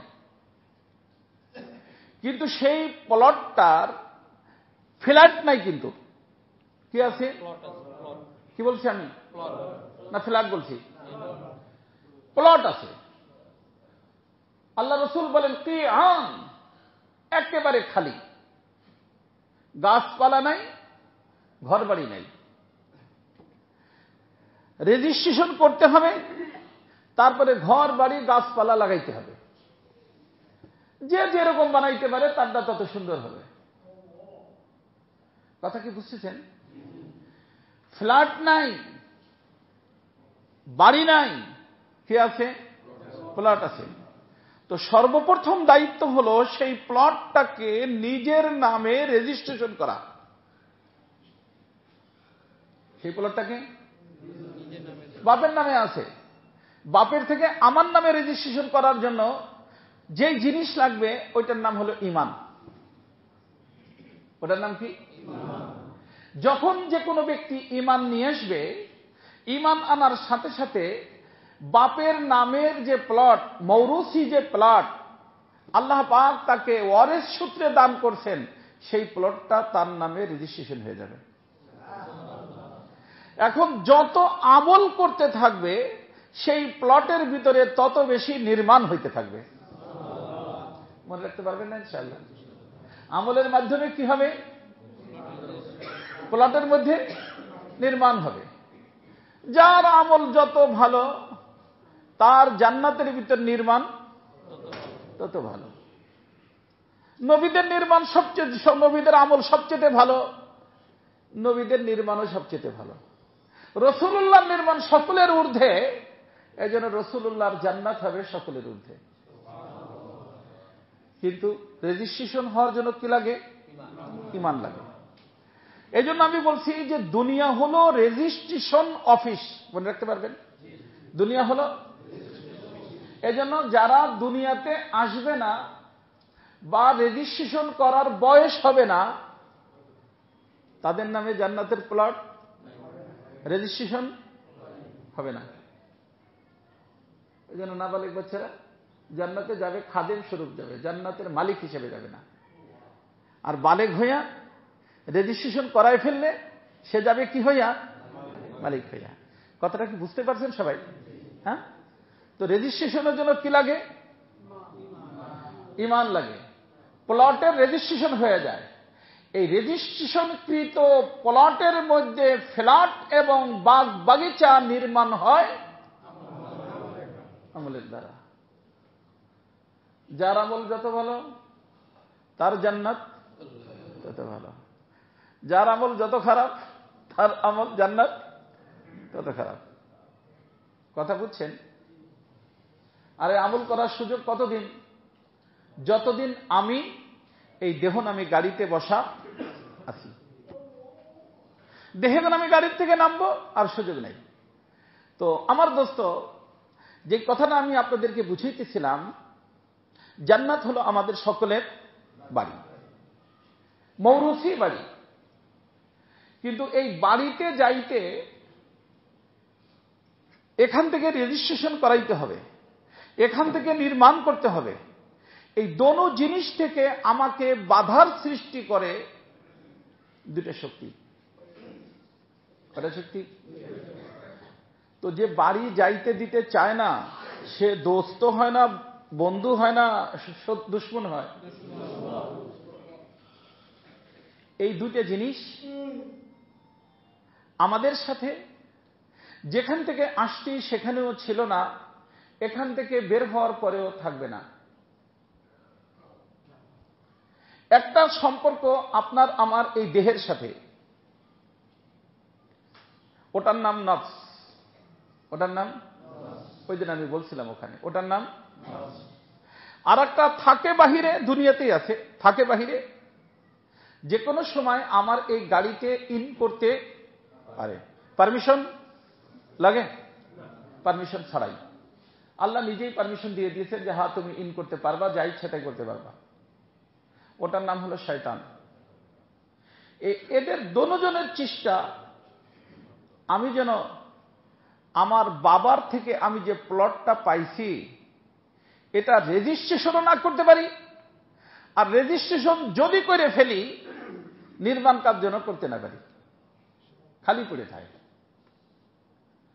কার কার চেষ্টা? একজন ভিতরে, একজন বাহিরে, একজন ইনসাইড, একজন আউটসাইড। ইনসাইড যে তার নাম, আউটসাইড যে তার নাম। কার কার সাথে? যারা যারা মানুষ তাদের সবার সাথে। মনে রাখতে পারবেন না? হুজুরের সাথে, হাদিস সাহেবের সাথে, বুড়ের সাথে, জওয়ানের সাথে। আপনি মনে করেন বুড়ের সাথে নাই, বুড়ের সাথে আছে। অনেক বুড়েরা মনে করেন আমরা তো রিটায়ার্ড। দেখা যায় যে ওই যে দূরবর্তী নাতিন টাতিন এদের সাথে দুষ্টামি করে, তুমি আমার গিন্নি, তুমি আমার বিবি। আবার দেখা যায় তার নিকটে ভাই বেটায় নিয়ে আসে যে চাচা দোয়া করে দেন, আপনার নাতির পরীক্ষা দিতে যাচ্ছে।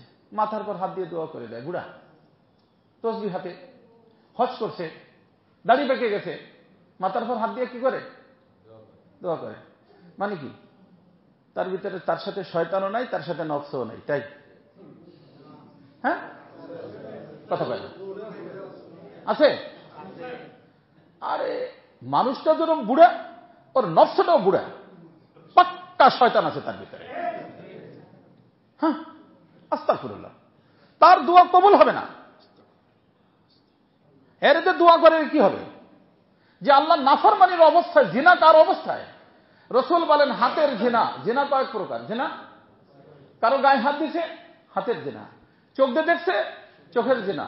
পাউতে কারো দিকে হাইটে গেছে, পায়ের জিনা। আল্লাহ রসুল বলেন সব কথা বলছে, মুখের জিনা। চোখ দিয়ে দেখছে, চোখের জিনা। এই সব জিনায় তাকে আসল জিনার দিকে নিয়ে যায়। আর শোনেন, এখন আপনি বলছেন ওই বুড়ো মানুষ আবার কিসের জিনা করব? করতে পারে না, চিন্তা করে আহারে তোরে যদি জন বসে পাইতা, শয়তান এই বুদ্ধিটা দেয়, তোরে যদি কোন বসে পাইতাম, এই সুযোগ যদি জন বসে আসতো রে, জিনার গুনাহ তার আমল নামায় লেখা হয়ে গেছে। কথা বুঝে আসছে না দোস্ত? আল্লাহ, কিরে বাবা, তুই এটা ধরিস না, একটু দূরে থাক, দূরে থাকো বাবা। কথা বুঝে আসছে? এরা দুজন শত্রু, দুজন কার কার সাথে আছে?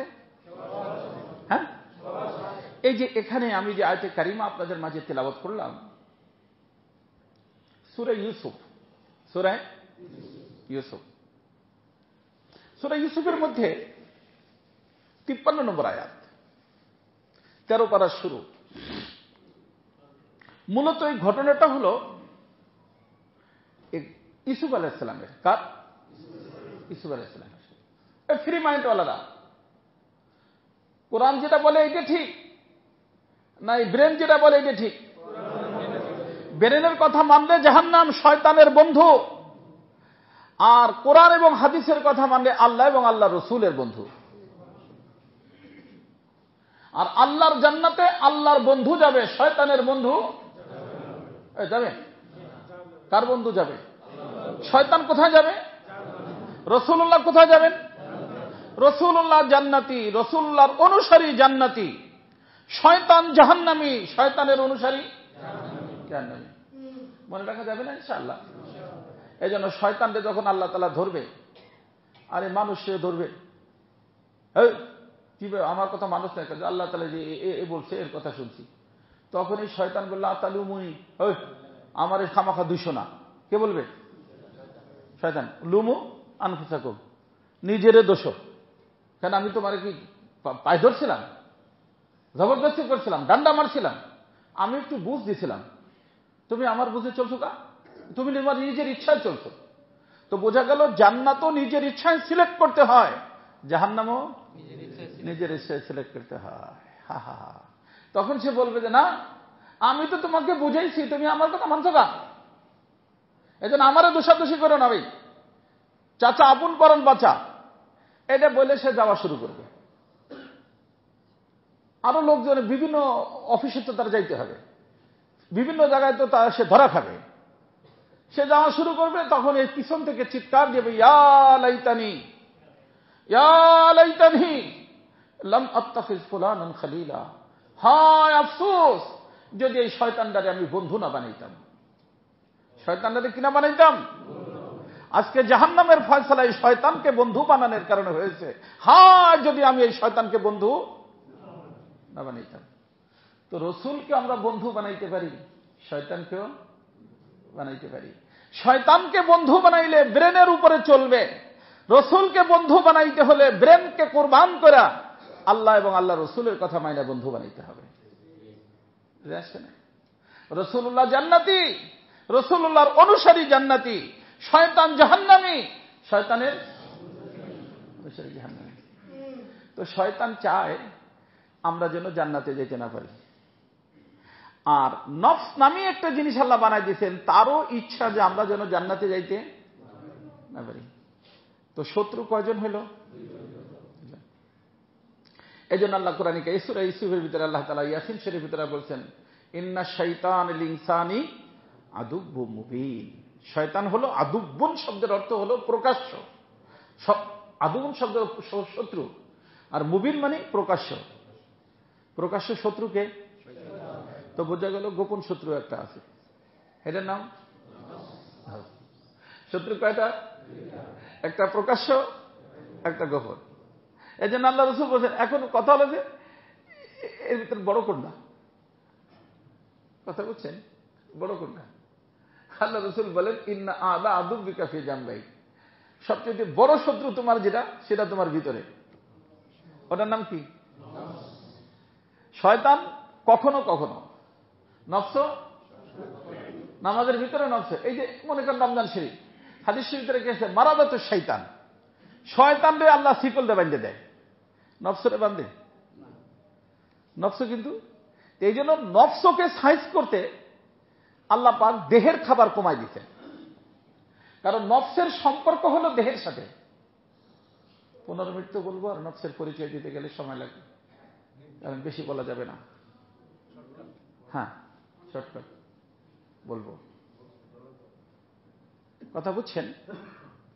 দেহের সাথে নফসের সম্পর্ক। দেহ দুর্বল, মনে রাখতে পারবেন না? দেহ দুর্বল, নফস দুর্বল। দেহ সবল, তার অর্থ যত খাবার আমরা খাই এই খাবারটা মূলত শক্তি পায় কে? নফস। শক্তি পায় নফস। এই জন্য রমজান শরীফে আল্লাহ খাওয়া বন্ধ করেছেন। আমার বান্দা নফসরে কিছু দুর্বল কর, আমার সাথে বন্ধুত্ব, কিন্তু আমরা খাই বেশি রমজানে।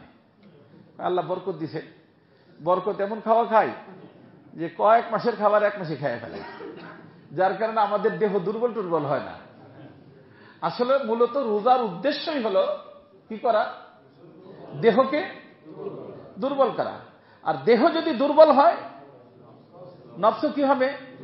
দুর্বল হবে। আর রুহ নামে যে জিনিসটা দেহের মধ্যে আছে,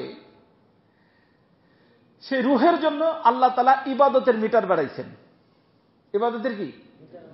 তারাবি পড়ো, তেলাওয়াত করো, জিকির করো, আমরা করিও, আলহামদুলিল্লাহ করার তৌফিকও হয়। কিছু শক্তি তো পাচ্ছি, তাই তো করতেছি, নাহলে করি কিভাবে, তাই না? রুহটা যখন শক্তিশালী হয় রুহ, তখন ইবাদতের তৌফিক হয়। কিসের তৌফিক হয়? ইবাদতের তৌফিক হয়। রোজার উদ্দেশ্য এটা। তো আমার দোস্ত, আমাদের মূলত শত্রু হলো যেই শত্রু আপনাকে এবং আমাকে হয়তো প্লট রেজিস্ট্রেশনও করতে দিতে চায় না, অথবা রেজিস্ট্রেশনকৃত প্লটের উপরে ফ্ল্যাট বানাইতে, বিল্ডিং বানাইতে, বাগ বাগিচা বানাইতে, সজ্জিত করতে দিতে চায় না। এরা আমাদের শত্রু। এই শত্রু কয়জন? একজন শয়তান, একজন নফস। শয়তানের পরিচয় দিতে আসলে কমসে কম 1 ঘন্টা লাগবে। আমি সেটা পারবো না, রোজা রাখছি তো, ডায়াবেটিস হলে মানুষ কষ্ট হয়। শয়তানের পরিচয় ইনশাল্লাহ ভৈরব তো আসতেই থাকি, কখন আমি বলবো। বা শয়তানের পরিচয় একটু আমাদের আদম আলাইহিস সালামের থেকে অনেক আগের, বয়স বেশি, এবং সে জিন।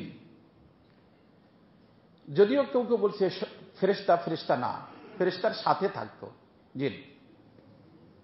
বাকি কি দেখি, তার নাম কি, কোন আসমানে কি নাম হয়েছে, আল্লাহ পাক তৌফিক দিলে ভৈরবের কোন আলোচনার ভিতরে ইনশাআল্লাহ আমি বলবো। বাকি আরেকটা শত্রু যে সর্বক্ষণ সর্বদা আমাদের সাথে আছে, রমজান শরীফে আল্লাহ তারে বাঁধেন নাই, সেটার নাম নফস। আমি বলছিলাম যে এই যে এখানে আয়াতে কারিমা আমাদের ইউসুফ আলাইহিস সালামের ঘটনা। কার? ইউসুফ আলাইহিস সালাম। আমাদের রাসূলুল্লাহ সাল্লাল্লাহু আলাইহি ওয়াসাল্লাম বলছেন, আদম আলাইহিস সালাম থেকে নিয়ে রাসূলুল্লাহ পর্যন্ত সমস্ত নবী না, 1 লক্ষ বা 1.25 লক্ষ নবী রাসূল। এই 1.25 লক্ষ বা নবী এবং রাসূলের মধ্যে আল্লাহ পাক ইউসুফ আলাইহিস সালামকে একটা বিশেষত্ব দান করছেন। আমাদের রাসূল বলেন যে এইটা অন্য কোন নবীকে আল্লাহ দেন নাই। সেটা হলো যে ওনার 4 খানদান নবী। কয় খানদান নবী? মনে করেন আমাদের রাসূলের আব্বা তো নবী না। ইব্রাহিম আলাইহিস আব্বা কি নবী? আযর নবী না। এরকম মুসা আলাইহিস সালামের আব্বা নবী না। কিন্তু ইউসুফ আলাইহিস সালামের 4 খানদান নবী, নবী ইবনে নবী ইবনে নবী ইবনে নবী, অর্থাৎ নিজে নবী, বাবা নবী, দাদা নবী, পরদাদাও নবী। উনি নবী নিজে। ওনার আব্বার নাম ইয়াকুব আলাইহিস সালাম। ইয়াকুব আলাইহিস সালামের আব্বার নাম ইসহাক আলাইহিস সালাম, নবী। ইসহাক আলাইহিস সালামের আব্বার নাম ইব্রাহিম খলিলুল্লাহ। তো কয়জন নবী হলো? রাসূল বলেন যে আমাদের নবীর সোসাইটির মধ্যে এরকম 4 পুষ্ট নবী আল্লাহ পাক ইউসুফ আলাইহিস সালাম ছাড়া আর কাউকে আল্লাহ বানান নাই। কথা বুঝছেন? আমাদের সমাজে কয় যে উনি তো পীরজাদা। পীরজাদা? পীরজাদা। তাদের দিল কি কোনো খারাপ জিনিস আসে? এটা পীরজাদা, বুঝছেন? যার কারণে পীরজাদার নিকটে নিজের বউরে দেয় পীরজাদার মাথায় তেল লাগানোর জন্য, পায়ে তেল মালিশ করার জন্য। নাউযুবিল্লাহি মিন যালিক। হয় পীরজাদা। আমি বলি বেটা আমি তো নবীজাদা, আপনারা সবাই নবীজাদা। কি বলেন? হ্যাঁ পীরজাদা কেন? পীরের সন্তান। আমরা কার সন্তান? আমাদের আদম আলাইহিস সালাম নবী ছিলেন না? আদম আলাইহিস সালামের সন্তান ছাড়া এখানে কেউ আছেন? আছে এক প্রকার মানুষ, তারা বলে যে আমাদের পূর্বপুরুষ বানর ছিল। বান্দরের সন্তান আছে না? আমরা কিসের সন্তান? আদম আলাইহিস সালামের সন্তান। আমাদের হযরত থানভী রাহমাতুল্লাহর যুগে এইটা অনেক বেশি প্রচার প্রসার শুরু হইল যে মানুষ আসলে বানর ছিল, বানরের থেকে কি হয়েছে? লেজ পড়ে গেছে। এখন কি হয়েছে? ধারায়ণের থিওরি এটা। তো হযরত থানভী রাহমাতুল্লাহর নিকটে কিছু লোক গেছে, একটা ওয়াফদ গেছে উলামায়ে কেরামের, যে হযরত জি এই ব্যাপারে আপনি হযরত তো লিখতে পারতেন, একটু কলম ধরেন, কারণ মানুষকে গোমরা করে ফেলতেছে। মানুষ বলে কি বানরের থেকে মানুষ, অথচ মানুষ কিসের থেকে? আদম আলাইহিস সালাম থেকে। তখন হযরত থানভী কিছু সময় চুপচাপ থেকে হাসিয়ে দিয়ে বলছেন, শোন বেটা, প্রত্যেকটা মানুষের তার বংশ পরিচয় দেওয়ার কি আছে? অধিকার আছে। আমরা আদম আলাইহিস সালামের সন্তান, আমরা আদম আলাইহিস সালামের সন্তান আমরা বলি, পরিচয় দেই। ওরা বান্দরের সন্তান, ওরা দিক, ওরা বান্দরের সন্তান, আমাদের সমস্যা কি? কারণ বংশ পরিচয় দেওয়ার অধিকার সব মানুষের কি আছে। আমরা কি বান্দরের সন্তান? কার সন্তান? আমরা নবীজাদা না? হ্যাঁ, তো নবীজাদা বড় না ওলিজাদা বড়? আমরা তো সবাই নবীজাদা। নবীজাদা হইলেও কিছু হয় না, ডাইরেক্ট হোক ইনডাইরেক্ট হোক, দেখতে হবে যে আল্লাহর সাথে সম্পর্ক আছে কিনা। নূহ আলাইহিস সালামের সন্তান নবীজাদা না? কিনা? নবীর ছেলে কিনা? আল্লাহ তাআলা বলছেন, এই নূহ খবরদার, তোমার সন্তান তোমার ফ্যামিলির মানুষ এটাই বলবা না। ইন্নাহু লাইসা মিন আহলিক, সে তোমার পরিবারের অন্তর্ভুক্ত না। কারণ থিওরি হলো, আল্লাহ বলেন থিওরি হলো যে আমার না সে তোমার না। মনে রাখা যাবে যে আমার না সে তোমার না, ও আমার না অর্থাৎ তোমার না। এই জন্য দোয়া কুনুত পড়েন না আপনারা? দোয়া কুনুতের কি পড়েন? ওয়ানাতরুকু মাইয়াফজুরুকা, আল্লাহ যারা আপনার সাথে সম্পর্ক নাই, আমার তার সাথে সম্পর্ক নাই। যে আমার মওলার না সে আমার না, যে আমার মওলার সে দূরের হোক কাছের হোক সে আমার। মনে রাখা যাবে না ইনশাআল্লাহ? যে মওলা আল্লাহ শিখেছেন যে দেখো যে আমার না সে তোমার না। কেন বললাম আমার? আল্লাহ তাআলার কাছে নূহ আলাইহিস সালাম সরি বলা, সরি দুঃখিত আল্লাহ ভুল হয়ে গেছে, ও আমার না, ডুবে গেছে। তো বোঝা গেল নবীজাদা হোক অলিজাদা হোক, দেখতে হবে যে মওলার সাথে সম্পর্ক আছে কিনা, মওলার সাথে সম্পর্ক আছে কিনা। আর মওলার সাথে সম্পর্ক যার হবে, দুই শত্রুর সাথে তার সম্পর্ক থাকবে। মওলার সাথে যার সম্পর্ক হবে তার সম্পর্ক তো মওলার সাথে হবে, আল্লাহ এবং আল্লাহ রসুলের সাথে হবে। আর মওলার সাথে যার সম্পর্ক হবে না, তার সম্পর্ক কার সাথে হবে? শত্রুর সাথে হবে। শত্রুকে নফস এবং শয়তান। এজন্য আল্লাহ বলছেন লা তা'বুদুশ শাইতান ইন্নাশ শাইতানা লিল ইনসানি আদুব্বুম মুবিন। এটা প্রকাশ্য, এর পরিচয় ইনশাআল্লাহ কখনো। আর একটা শত্রু যেটা গোপন, এই গোপন শত্রু সম্পর্কে ইউসুফ আলাইহিস সালাতু ওয়াস সালাম বলেন, ওমা উবাররিউ নাফসি, আমি হইলাম নবী, বাপ নবী, দাদা নবী, পরদাদা নবী, তাতে হবে কি? নফস তো আমার মধ্যেও আছে। এই নফসের থেকে আমি পাক পবিত্র, এটা আমি বলতে পারি না। হ্যাঁ, কারণ এই নফসটাকে ইন্নান নাফসা লাআম্মারাতুম বিসসু, কারণ এই নফসটাকে আল্লাহ বানাইছেনই, যাকে যেইভাবে বানায় সেইভাবেই তো চলবে সে না।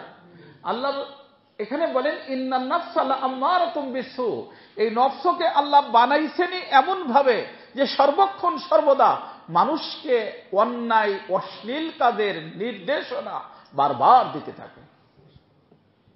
কিসের অন্যায় অশ্লীল কাজ? এটা ডিউটি। কার ডিউটি? নফসের ডিউটি। সে মানুষকে কি কাজ করতে বলে? ভালো কাজ না খারাপ কাজ? খারাপ কাজ। খারাপ কাজ করতে শয়তানেও বলে, খারাপ কাজ করতে নফসেও বলে। তবে এখানে একটা পার্থক্যটা মনে রাখবেন। শয়তান যে এর সাথে ফাইট করা নিষেধ। আল্লাহ, শয়তানের সাথে কি করা যাবে না? ফাইট করা যাবে না। ফাইট করতে গেলে পারবেন না। আপনি বেশি যুক্তিবাদী না ও বেশি যুক্তিবাদী? আমাদের এক বুজুর্গ ছিলেন তাফসিরে কাবীর এর লেখক ইমাম রাজি রহমতুল্লাহ আলাইহি। অনেক বড় মানুষ ছিলেন, অনেক বড় মানুষ ইমাম রাজি। তো উনি একবার চিন্তা করেন, শয়তান ঠিক আছে, এলেম আছে, আমার কাছে এলেম কম আছে নাকি? ও যা বলবে ওর আমি উত্তর দিব। হাদিস শরীফের আসছে শয়তান সর্বশেষ যখন ডিপার্চার হয় তখন ধোঁকা দিতে আসে। ডিপার্চার মৌতের সময়। কোন সময়? সে চেষ্টা করে ঈমান হারা করে এখানে থেকে ডিপার্চার করানো যায় কিনা, করলেই তো জাহান্নামে। আর ওর উদ্দেশ্য মানুষকে কোথায় নেওয়া? জাহান্নামে নেওয়া। সে তো বলছেই যে একটারও জান্নাতে যেতে দিব না, আল্লাহর সামনে বলছে। তো মৃত্যুর সময় আসে, বিভিন্ন দলিল প্রমাণ দেয়। হাদিস শরীফের আসছে ইমাম রাজি রহমতুল্লাহ আলাইহি আল্লাহর অস্তিত্বের উপরে, আল্লাহ যে আছেন, শয়তান তো নাস্তিক, শয়তান না, আল্লাহর অস্তিত্বের উপরে 100টা দলিল ঠিক করছেন। সম্ভাব্য প্রশ্ন, সম্ভাব্য উত্তর, যে শয়তান যদি এই কথা বলে কি বলবে তা তো জানা নেই। এইটা বললে এই উত্তর, এইটা বললে এই উত্তর, এরকম বানাইছে কয়টা? 100 দলিল টলিল বানায় রেডি। ঠিকই আসলে মৃত্যুর সময় হয়েছে, আয়সা হাজির মিস্টার ইবলিস। আয়সা একটার পর একটা বলতেছে, ইমাম রাজি উত্তর দিচ্ছেন, এ আবার বলে, আবার উত্তর দেয়, আবার বলে, আবার উত্তর দেয়।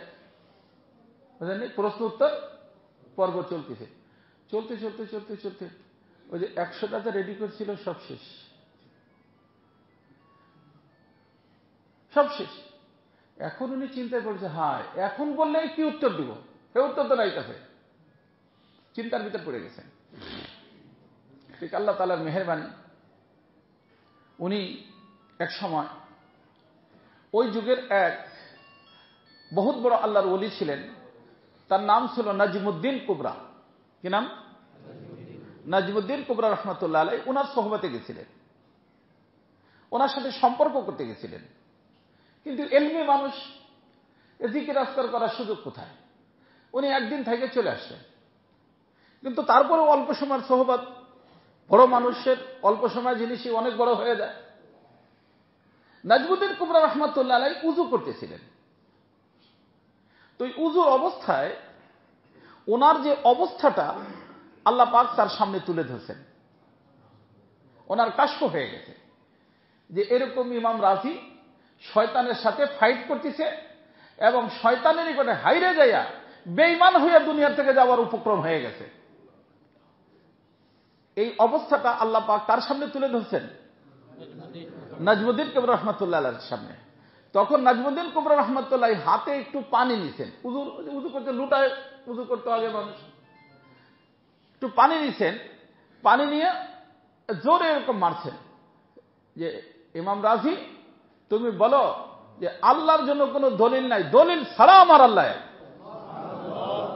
আমার আল্লাহ দলিল ছাড়া, দলিল দিলার আমার কোনো দরকার নেই। এই কথা বলছেন, এই অবস্থা ওই দুনিয়া থেকে চলে গেছে। ঈমান হলো না বেঈমান হলো? ঈমান হলো। তাই জন্য শয়তানের সাথে ফাইট করা যাবে না। অনেক পাজি, কারণ একজনকে ধোঁকা দিছে, নবী রাসূল গাউস কুতুব কাউরে ছাড়ে নাই, আর আমি কোথায় কি? এজন্য আল্লাহ তাআলা আমাদেরকে শিখিয়েছেন যে শোনো আমার বান্দা, এই পাজিটা যদি তোমার নিকটে আসে শয়তানটা, তাহলে কিন্তু তুমি তার সাথে ফাইট ম্যাট করতে যাবে না। একটা ছোট বাচ্চাকে যেরকম শত্রু যদি ধরে, সেই বাচ্চা যেরকম আব্বা বলে ডাক দেয়, চিৎকার দেয়, তাকে বলে আব্বা আম্মু, তখন বাপ মা ছুটে আসে, শত্রু থেকে তাদের ছাড়াই নিয়ে যায়, বাঁচায় নিয়ে যায়। আল্লাহ বলেন, আমার বান্দা, তোমাকে যদি শয়তান অ্যাটাক করে, শয়তানের সাথে তুমি ফাইট করতে যাও না, শক্তি দেখাইতে যাও না, বরং সেখানে তুমি রব্বা বলে ডাক দাও। কি বলে ডাক দাও? ও আব্বা বলে ডাক দিছে। আব্বা শুনতেও পারে, নাও পারে, কিন্তু তুমি যদি রব্বা বলে ডাক দাও, আমি সামি, আমি বাসির, আমি শুনি, আমি দেখি, তোমার ডাক দিতে দেরি আমার রহমত এবং নুসরত নিয়ে আসে, তোমাকে শয়তানের দিকে ছাড়াই নিতে দেরি হবে না। এই জন্য এখানে শক্তি প্রয়োগ করা যাবে না, বুঝে আসছে না? কারণ শয়তানের কি ইসলাহ হবে, সংশোধন হবে, আল্লাহওয়ালা হবে, ইমানদার হবে? হবেই না। একবার মুসা আলাইহিস সালাতু ওয়াস সালাম, থাক আজকে এই পর্যন্ত। আসতে তো কিন্তু আমারও কষ্ট হয়, আপনাদেরও তো কষ্ট হবে না? আপনাদের কাম কাজের ক্ষতি হবে না? আচ্ছা শোনেন, মুসা আলাইহিস সালাতু ওয়াস সালাম, মুসা আলাইহিস সালাম আজীব মানুষ ছিলেন, কালিমুল্লাহ ছিলেন। শয়তানের সাথে একবার হঠাৎ করে দেখা হয়ে গেছে।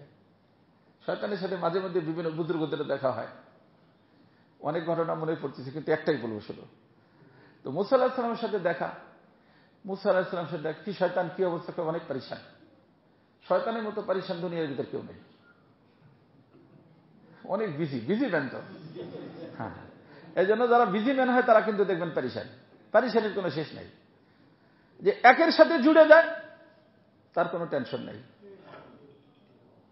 একের সাথে জুড়ে গেলে কি নাই, টেনশন মুক্ত হয়ে যায়।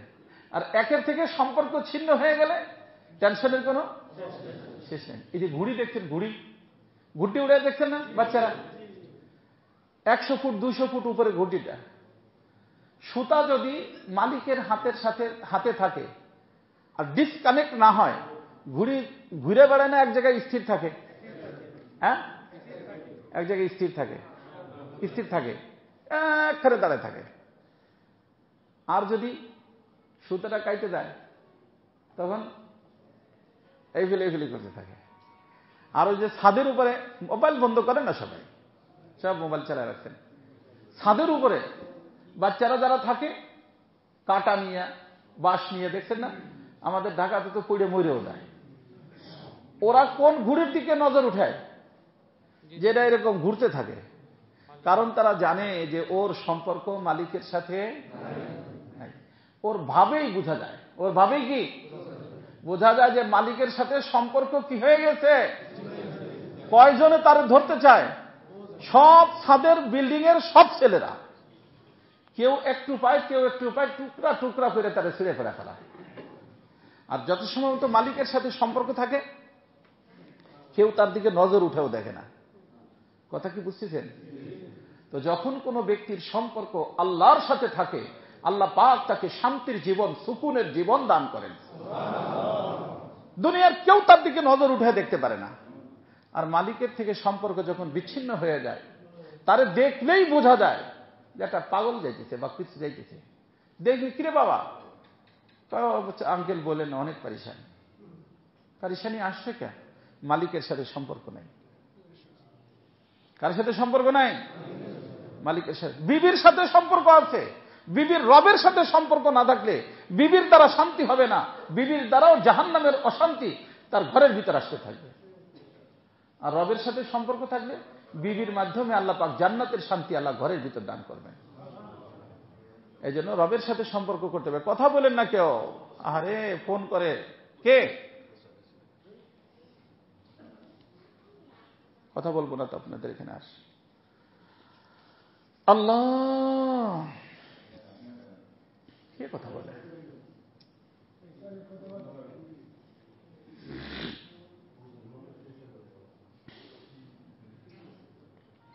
মুসা নবী আলাইহিস সালাতু ওয়াস সালাম শয়তানকে বলল, কয়ে অনেক পরিশান।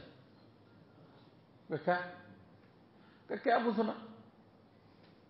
ও তো জানে, আলেম ছিল তো।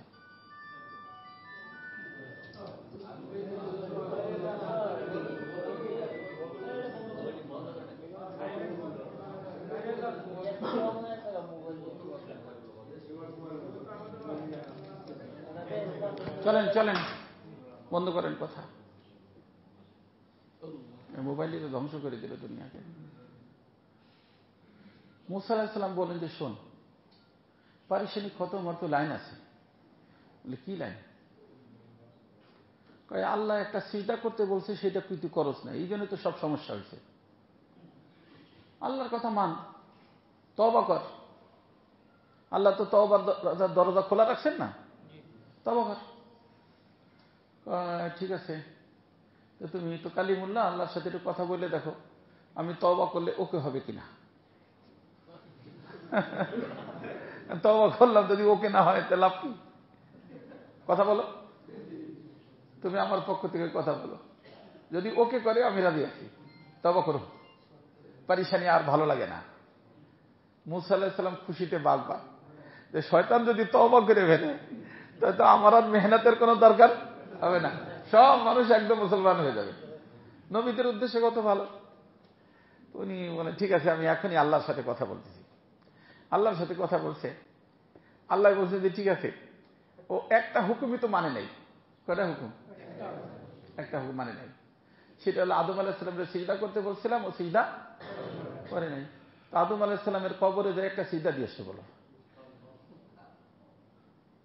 মুসা আলাইহিস সালাম খুশিতে বাগবা, সুবহানাল্লাহ, সহজ ব্যাপার না। তওবা ওকে আইসে বলছে, তোর কিছু সময় চুপচাপ থেকে হাঁটা দিছে, চলে যায়।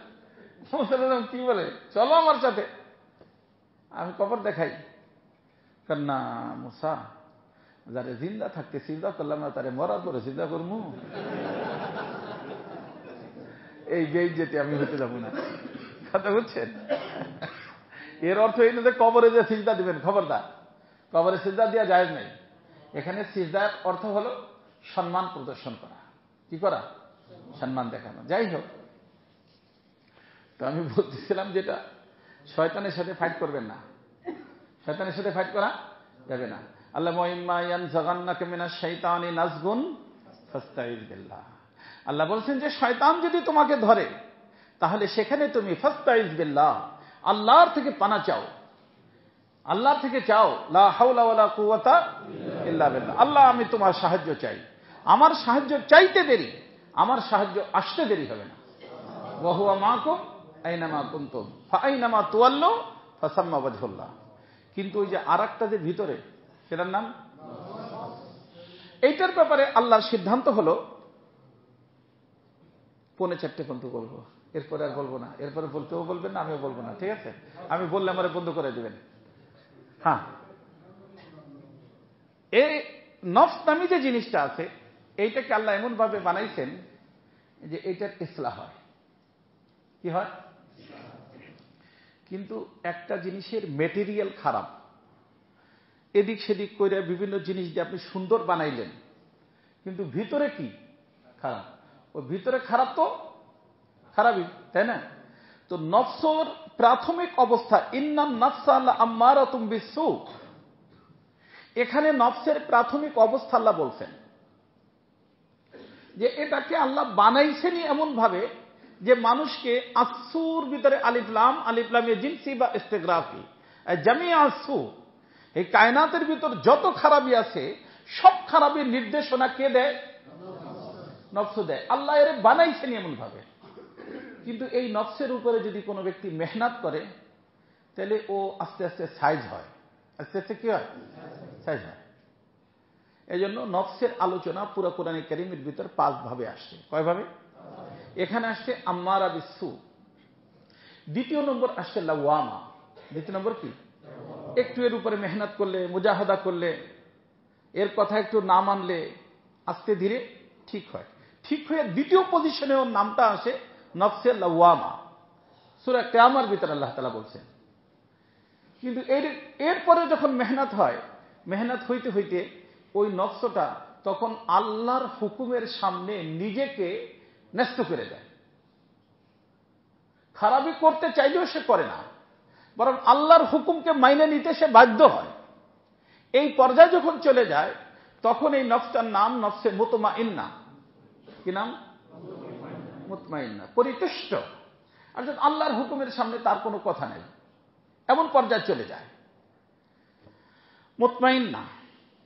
আর এই মুতমাইন্না যখন হয়ে যায়, এরকম ভাবে কিছুদিন চলতে থাকে, তখন নফসের ভিতর আর একটা গুণ আসে, সেই গুণটা হলো আল্লাহর হুকুমের উপর সে রাজি হয়ে যায়। আল্লাহর হুকুমে প্রথম তো মাইনে নিত, এখন কি হয়ে যায়? আল্লাহ যা বলে তাতে রাজি।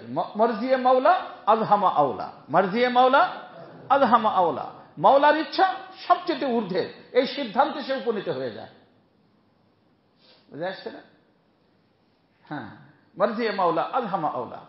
সে তখন বলে গর জিন্দা কুনি আতায়েতু অরবকুশি ফেদায়েতু যা শুদা মুবতালায়েতু হারচে কুনি রেজায়েতু। আল্লাহ, তুমি যদি বলো বাইচে থাকতে হবে বাইচে থাকবো, মরতে বললে মরে যাব, যা তুমি বলবা তোমার প্রত্যেকটা সিদ্ধান্তকে আমি সন্তুষ্টিতে মেনে দেব। এই মাকামে চলে যায়। তখন এই নফসের নাম হয়ে যায় নফসে রাজিয়া। নফসে রাজিয়া। তো বান্দার পক্ষ থেকে এই ৪র্থ নম্বর পর্যন্ত বান্দা যাইতে পারে। কয় নম্বর? সৃষ্টি আম্মারা, মেহনত করা ২য় পর্যায় হয়, ৩য় পর্যায় মুতমাইন্না, ৪র্থ পর্যায় রাজিয়া। এখন আমি তো রাজি হইলাম, মওলা যদি রাজি না হয় তো তার মূল্য আছে? মওলাও যদি নফসের উপর রাজি হয়ে যায়, ওই নফসের নাম হয় নফসে মারজিয়া। কি নাম হয়? মারজিয়া। তো নবী আলাইহিস সালাতু ওয়াস সালামের যুগে যেহেতু ওহী চালু ছিল, ওহী চালু ছিল, তো হযরতে সাহাবায়ে কেরাম সকলে রাজি ছিলেন। সকলের নফস কি ছিল? ওহীর মাধ্যমে আল্লাহ পাক বলে দিয়েছেন যে আমার হাবিব, আপনার সব সাহাবী আমার উপর রাজি, অতএব আমিও তাদের উপর রাজি। রাদিয়াল্লাহু আনহুম ওয়া রাযু আন। অতএব তারা মারজিয়া হয়ে গেছে। আম্মারার থেকে লাওয়ামা, লাওয়ামার থেকে মুতমাইন্না, মুতমাইন্নার থেকে রাজিয়া। আল্লাহর পক্ষ থেকে নির্দেশ আসছে মারজিয়া, আমিও রাজি। রাদিয়াল্লাহু আনহু ওয়া রাযু আন। কিন্তু আমাদের ওহী আছে। অর্থাৎ ৪র্থ নম্বরটা আমরা এখনো বলতে পারবো না যে আল্লাহ আমাদের উপর রাজি কি রাজি না। কথা বুঝে আসছে না? কিন্তু আল্লাহ তাআলা বলেন যে আমার বান্দা, এখন তো শুনবা না, কিন্তু এই কান যেদিন বন্ধ হইয়া কলবের একটা কান খুলবে, এই চোখ বন্ধ হইয়া কলবের একটা চক্ষু খুলবে, সেটা হলো মৃত্যুর সময়। সেটা কখন? মৃত্যুর সময়। তখন আমি রব্বুল আলামিন নিজেই ঊর্ধ্ব জগৎ থেকে তোমাকে আমি মারজিয়া সম্বোধন করে ডাক দেব, আর ওটা তুমি শুনতে পারবা, ওটা তুমি শুনতে পারবা। এই জন্য সূরা ফজরের শেষে দেখবেন আছে, ইয়া আইয়াতুহান নাফসুল মুতমাইন্না ইরজিই ইলা রাব্বিক, রবের নিকটে আসো। তোমার পজিশন রাজিয়া। পজিশন কি? তুমি মওলার উপর রাজি। আরে শোনো, আমি আল্লাহ তোমার উপরে রাজি, তোমার নাম মারজিয়া। আমি আল্লাহ তোমার উপর রাজি, আর আমি যাদের উপর রাজি থাকি তাদেরকে আমার জান্নাত দান করি। ফাদখুলি ফি ইবাদি ওয়াদখুলি জান্নাতি। আসো আমার জান্নাতে তোমরা প্রবেশ করো। এ ডাকটা কে দিবেন? আল্লাহ নিজেই দিবেন। কথা কি বুঝে আসছে সবাই? তো আমার দোস্ত, শয়তানের সাইজ হবে না, নফসের সাইজ করতে হবে। নফসকে সাইজ করতে হবে। এই নফসকে সাইজ করতে হইলে মুরব্বি লাগে। কি লাগে? কারণ এর চাল বোঝা সবার দ্বারা সম্ভব না। এজন্য আমাদের শেখ সাদি রহমতুল্লাহ বলছেন, নফসে না তাওয়ারা পুষ্টে ইল্লা জিল্লে পীর। তুমি যদি এই নফসকে সাইজ করতে চাও, তাহলে তোমাকে একজন গাইড লাগবে, মুরব্বি লাগবে। কি লাগবে? মুরব্বি। সেই মুরব্বির অধীনে থেকে তোমার নফসের উপরে যদি তুমি মেহনত করো, মুজাহাদা করো, এই মেহনত আর মুজাহাদার বরকতে আল্লাহ পাক মেহেরবানি করে তোমার নফসকে আল্লাহ কি করবেন? ধীর গতিতে পরিবর্তন আসবে, পরিবর্তন আসবে। আর এই পরিবর্তন করতে হবে, এই পরিবর্তন করা ফরজ। এই পরিবর্তন করার নাম কোরআনের ভাষায় তাসকিয়া। কি নাম? তাসকিয়া।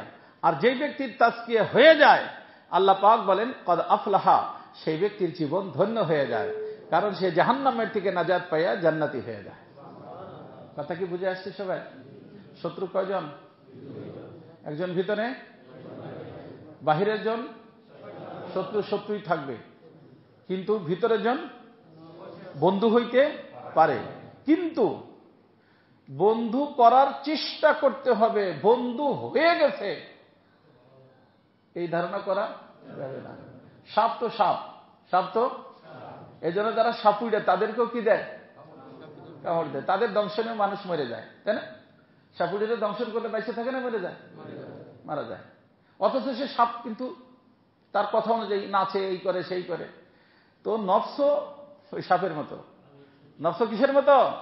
সাপের মতো। সাপ তো সাপ রে বাবা, কারণ প্রাথমিক অবস্থা তার সৃষ্টির মেটেরিয়াল খারাপ, সৃষ্টির মেটেরিয়াল খারাপ, অর্থাৎ মৃত্যু পর্যন্ত তাকে খারাপ মনে করতে হবে। এই জন্য আল্লাহ বলছেন লা তুযাক্কু আনফুসাকুম। এই জন্য আমাদের থানবী এই আয়াতের ব্যাখ্যা করছেন তাজকিয়া ফরজ হ্যায় और अपने को मुज़क्का समझना हराम है।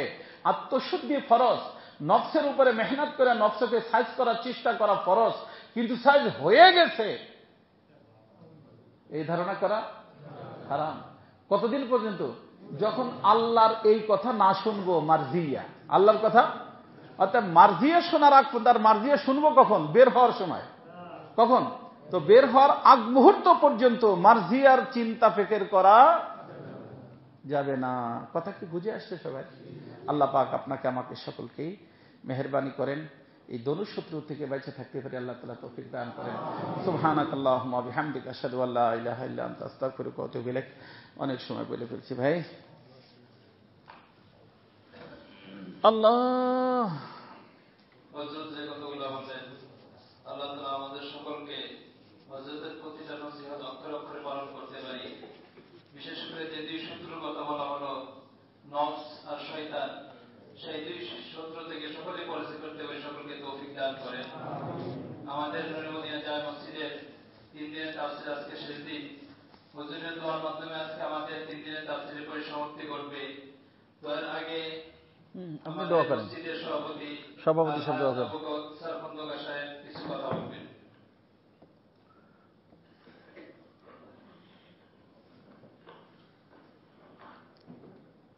শুরু করিতেছি মহান আল্লাহর নামে, যিনি পরম করুণাময়, অত্যন্ত দয়ালু। গোরাকান্দা নূরে মদিনা জামি মসজিদের মুসল্লি কর্তৃক আয়োজিত পবিত্র মাহে রমজানের 17, 18, 19 রমজান তাফসীরুল কুরআন মাহফিলের সম্মানিত সভাপতি, আমার পরম শ্রদ্ধেয় অভিভাবক, ভৈরবের বয়োজ্যেষ্ঠ আলেমে দ্বীন, আমাদের জামি মসজিদের সম্মানিত খতিব আলহাজ হাফেজ জামাল উদ্দিন সাহেব দামাত বারকাতুহু, হযরত উলামায়ে কেরাম, মুরব্বিয়ানে আযম, সম্মানিত উপস্থিতি ও পর্দার আড়ালে আমার মা ও বোনেরা, সবাইকে আমার সালাম। আসসালামু আলাইকুম ওয়া রাহমাতুল্লাহি ওয়া বারাকাতুহু।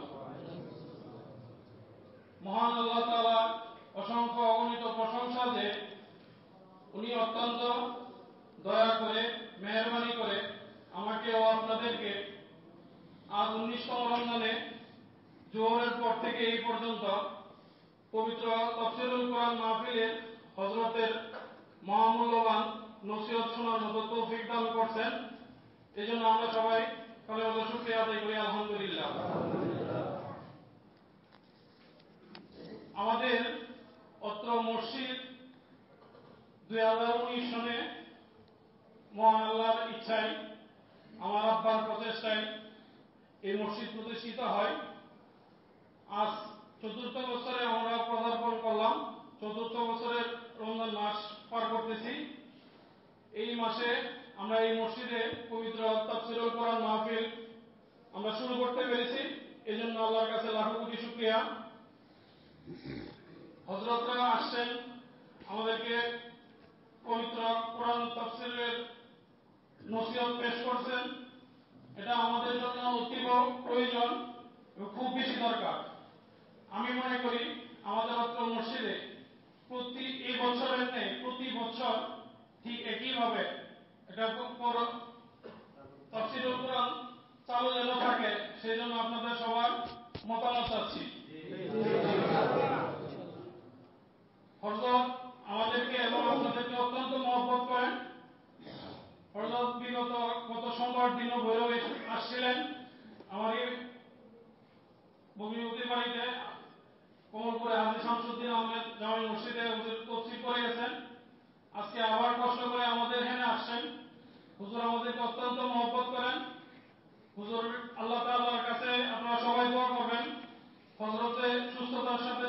নেক হায়াত দান করেন।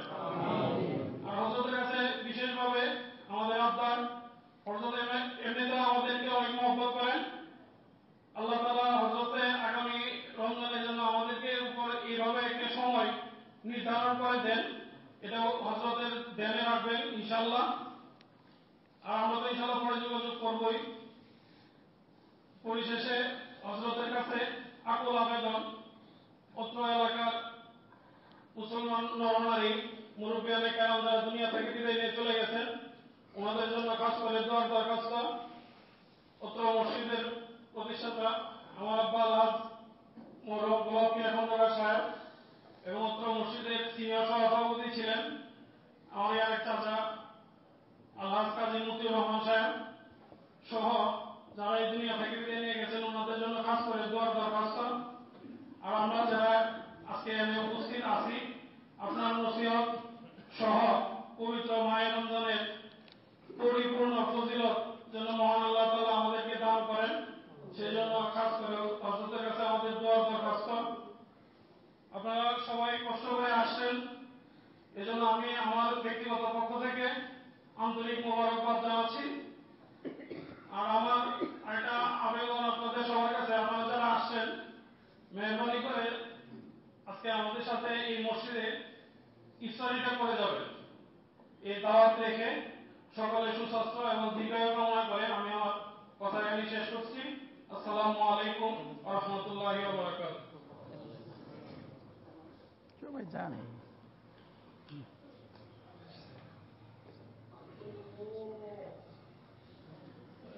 আফসার আপনি দোয়া করতেন, দুরূদ শরীফ পড়ে দোয়া হবে।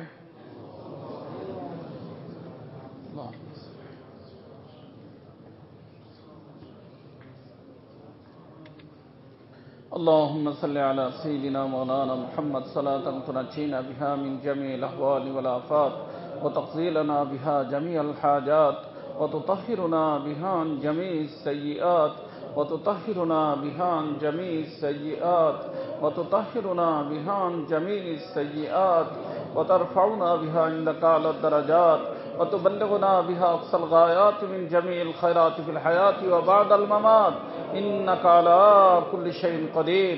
اے مولا پاک، اے محبوب পাক, আল্লাহ আপনার হাবিব রমজানুল মুবারককে 3 ভাগে ভাগ করে বলছেন, আল্লাহ মাঝখানের 10 দিন মাগফিরাতের জন্য বলছেন। আল্লাহ আমরা আপনার ঘরে বসে আপনার নিকটে মাগফিরাতের আশা করতেছি। মাওলা আল্লাহ আপনি মেহেরবানি করে আমাদের সকলকে আপনি মাফ করে দেন, আমাদের সকলকে আপনি মাফ করে দেন, আমাদের বিবি বাচ্চাদেরকে মাফ করে দেন, আমাদের আত্মীয় স্বজনকে মাফ করে দেন, যারা জীবিত আছে তাদেরকে মাফ করে দেন। আল্লাহ যারা দুনিয়া থেকে বিদায় নিয়েছে তাদেরকে আপনি মাফ করে দেন। আল্লাহ পুরো উম্মতে মুসলিমাকে আপনি মাফ করে দেন। আল্লাহ আমাদের যার যে পরেশানি আছে দূর করে দেন। আল্লাহ যার যে হাজাত আছে পুরো করে দেন। আল্লাহ যারা অসুস্থ আছে তাদেরকে আপনি সুস্থ করে দেন। আল্লাহ যে কোনো রোগে আক্রান্ত সকলকে আপনি শিফা দিয়ে দেন। আয় আল্লাহ যারা ঋণগ্রস্ত আছে ঋণ থেকে মুক্ত হওয়ার তৌফিক দিয়ে দেন। ব্যবসায়ী ভাইদের ব্যবসার ভিতর বরকত দিয়ে দেন। আল্লাহ যারা বেরোজগার আছে রুজির ব্যবস্থা করে দেন। আল্লাহ যাদের চাকরি নাই চাকরি দিয়ে দেন। আল্লাহ যাদের ঘরে আওলাদ নাই আওলাদ দিয়ে দেন। আল্লাহ যাদের ছেলে নাই ছেলে দিয়ে দেন। আল্লাহ যাদের মেয়ে নাই মেয়ে দিয়ে দেন। আল্লাহ যাদের ঘরে মেয়েরা জন হয়ে বসে আছে, বাবা মার ঘুম নাই, আল্লাহ তাদের আপনি বিবাহ শাদীর জন্য ব্যবস্থা করে দেন। আল্লাহ আমাদের মারহুমিনদেরকে আপনি বেলা হিসাব মাগফিরাত করে দেন। আল্লাহ তাদের কবরকে নূর দ্বারা ভরপুর করে দেন। তাদের জন্য জান্নাতুল ফিরদাউসের ফয়সালা করে দেন। আয় আল্লাহ দুনিয়ার ভিতর যত মসজিদ মাদ্রাসা খানকা আছে কবুল ফরমান। আল্লাহ মসজিদকে কবুল ফরমান। আল্লাহ মসজিদের সাথে যারা জড়িত জান দিয়া মাল দিয়া দোয়া দিয়া পরামর্শ দিয়া আল্লাহ তাদেরকে দুনিয়া দিয়ে দেন, আখিরাতও দিয়ে দেন। আল্লাহ আমাদের দাওয়াত ও তাবলীগের মেহনতকে কবুল ফরমান। আল্লাহ আমরা চাইতে জানি না, চাওয়ার তরিকা বুঝি না। আপনার হাবিব যা কিছু চেয়েছেন আমাদেরকে দিয়ে দেন। আপনার হাবিব যার থেকে পানা চেয়েছেন বাঁচার তৌফিক দিয়ে দেন। সুবহান রাব্বিকা রাব্বিল ইজ্জাতি আম্মা ইয়াসিফুন ওয়া সালামুন আলাল মুরসালিন আলহামদুলিল্লাহি রাব্বিল আলামিন।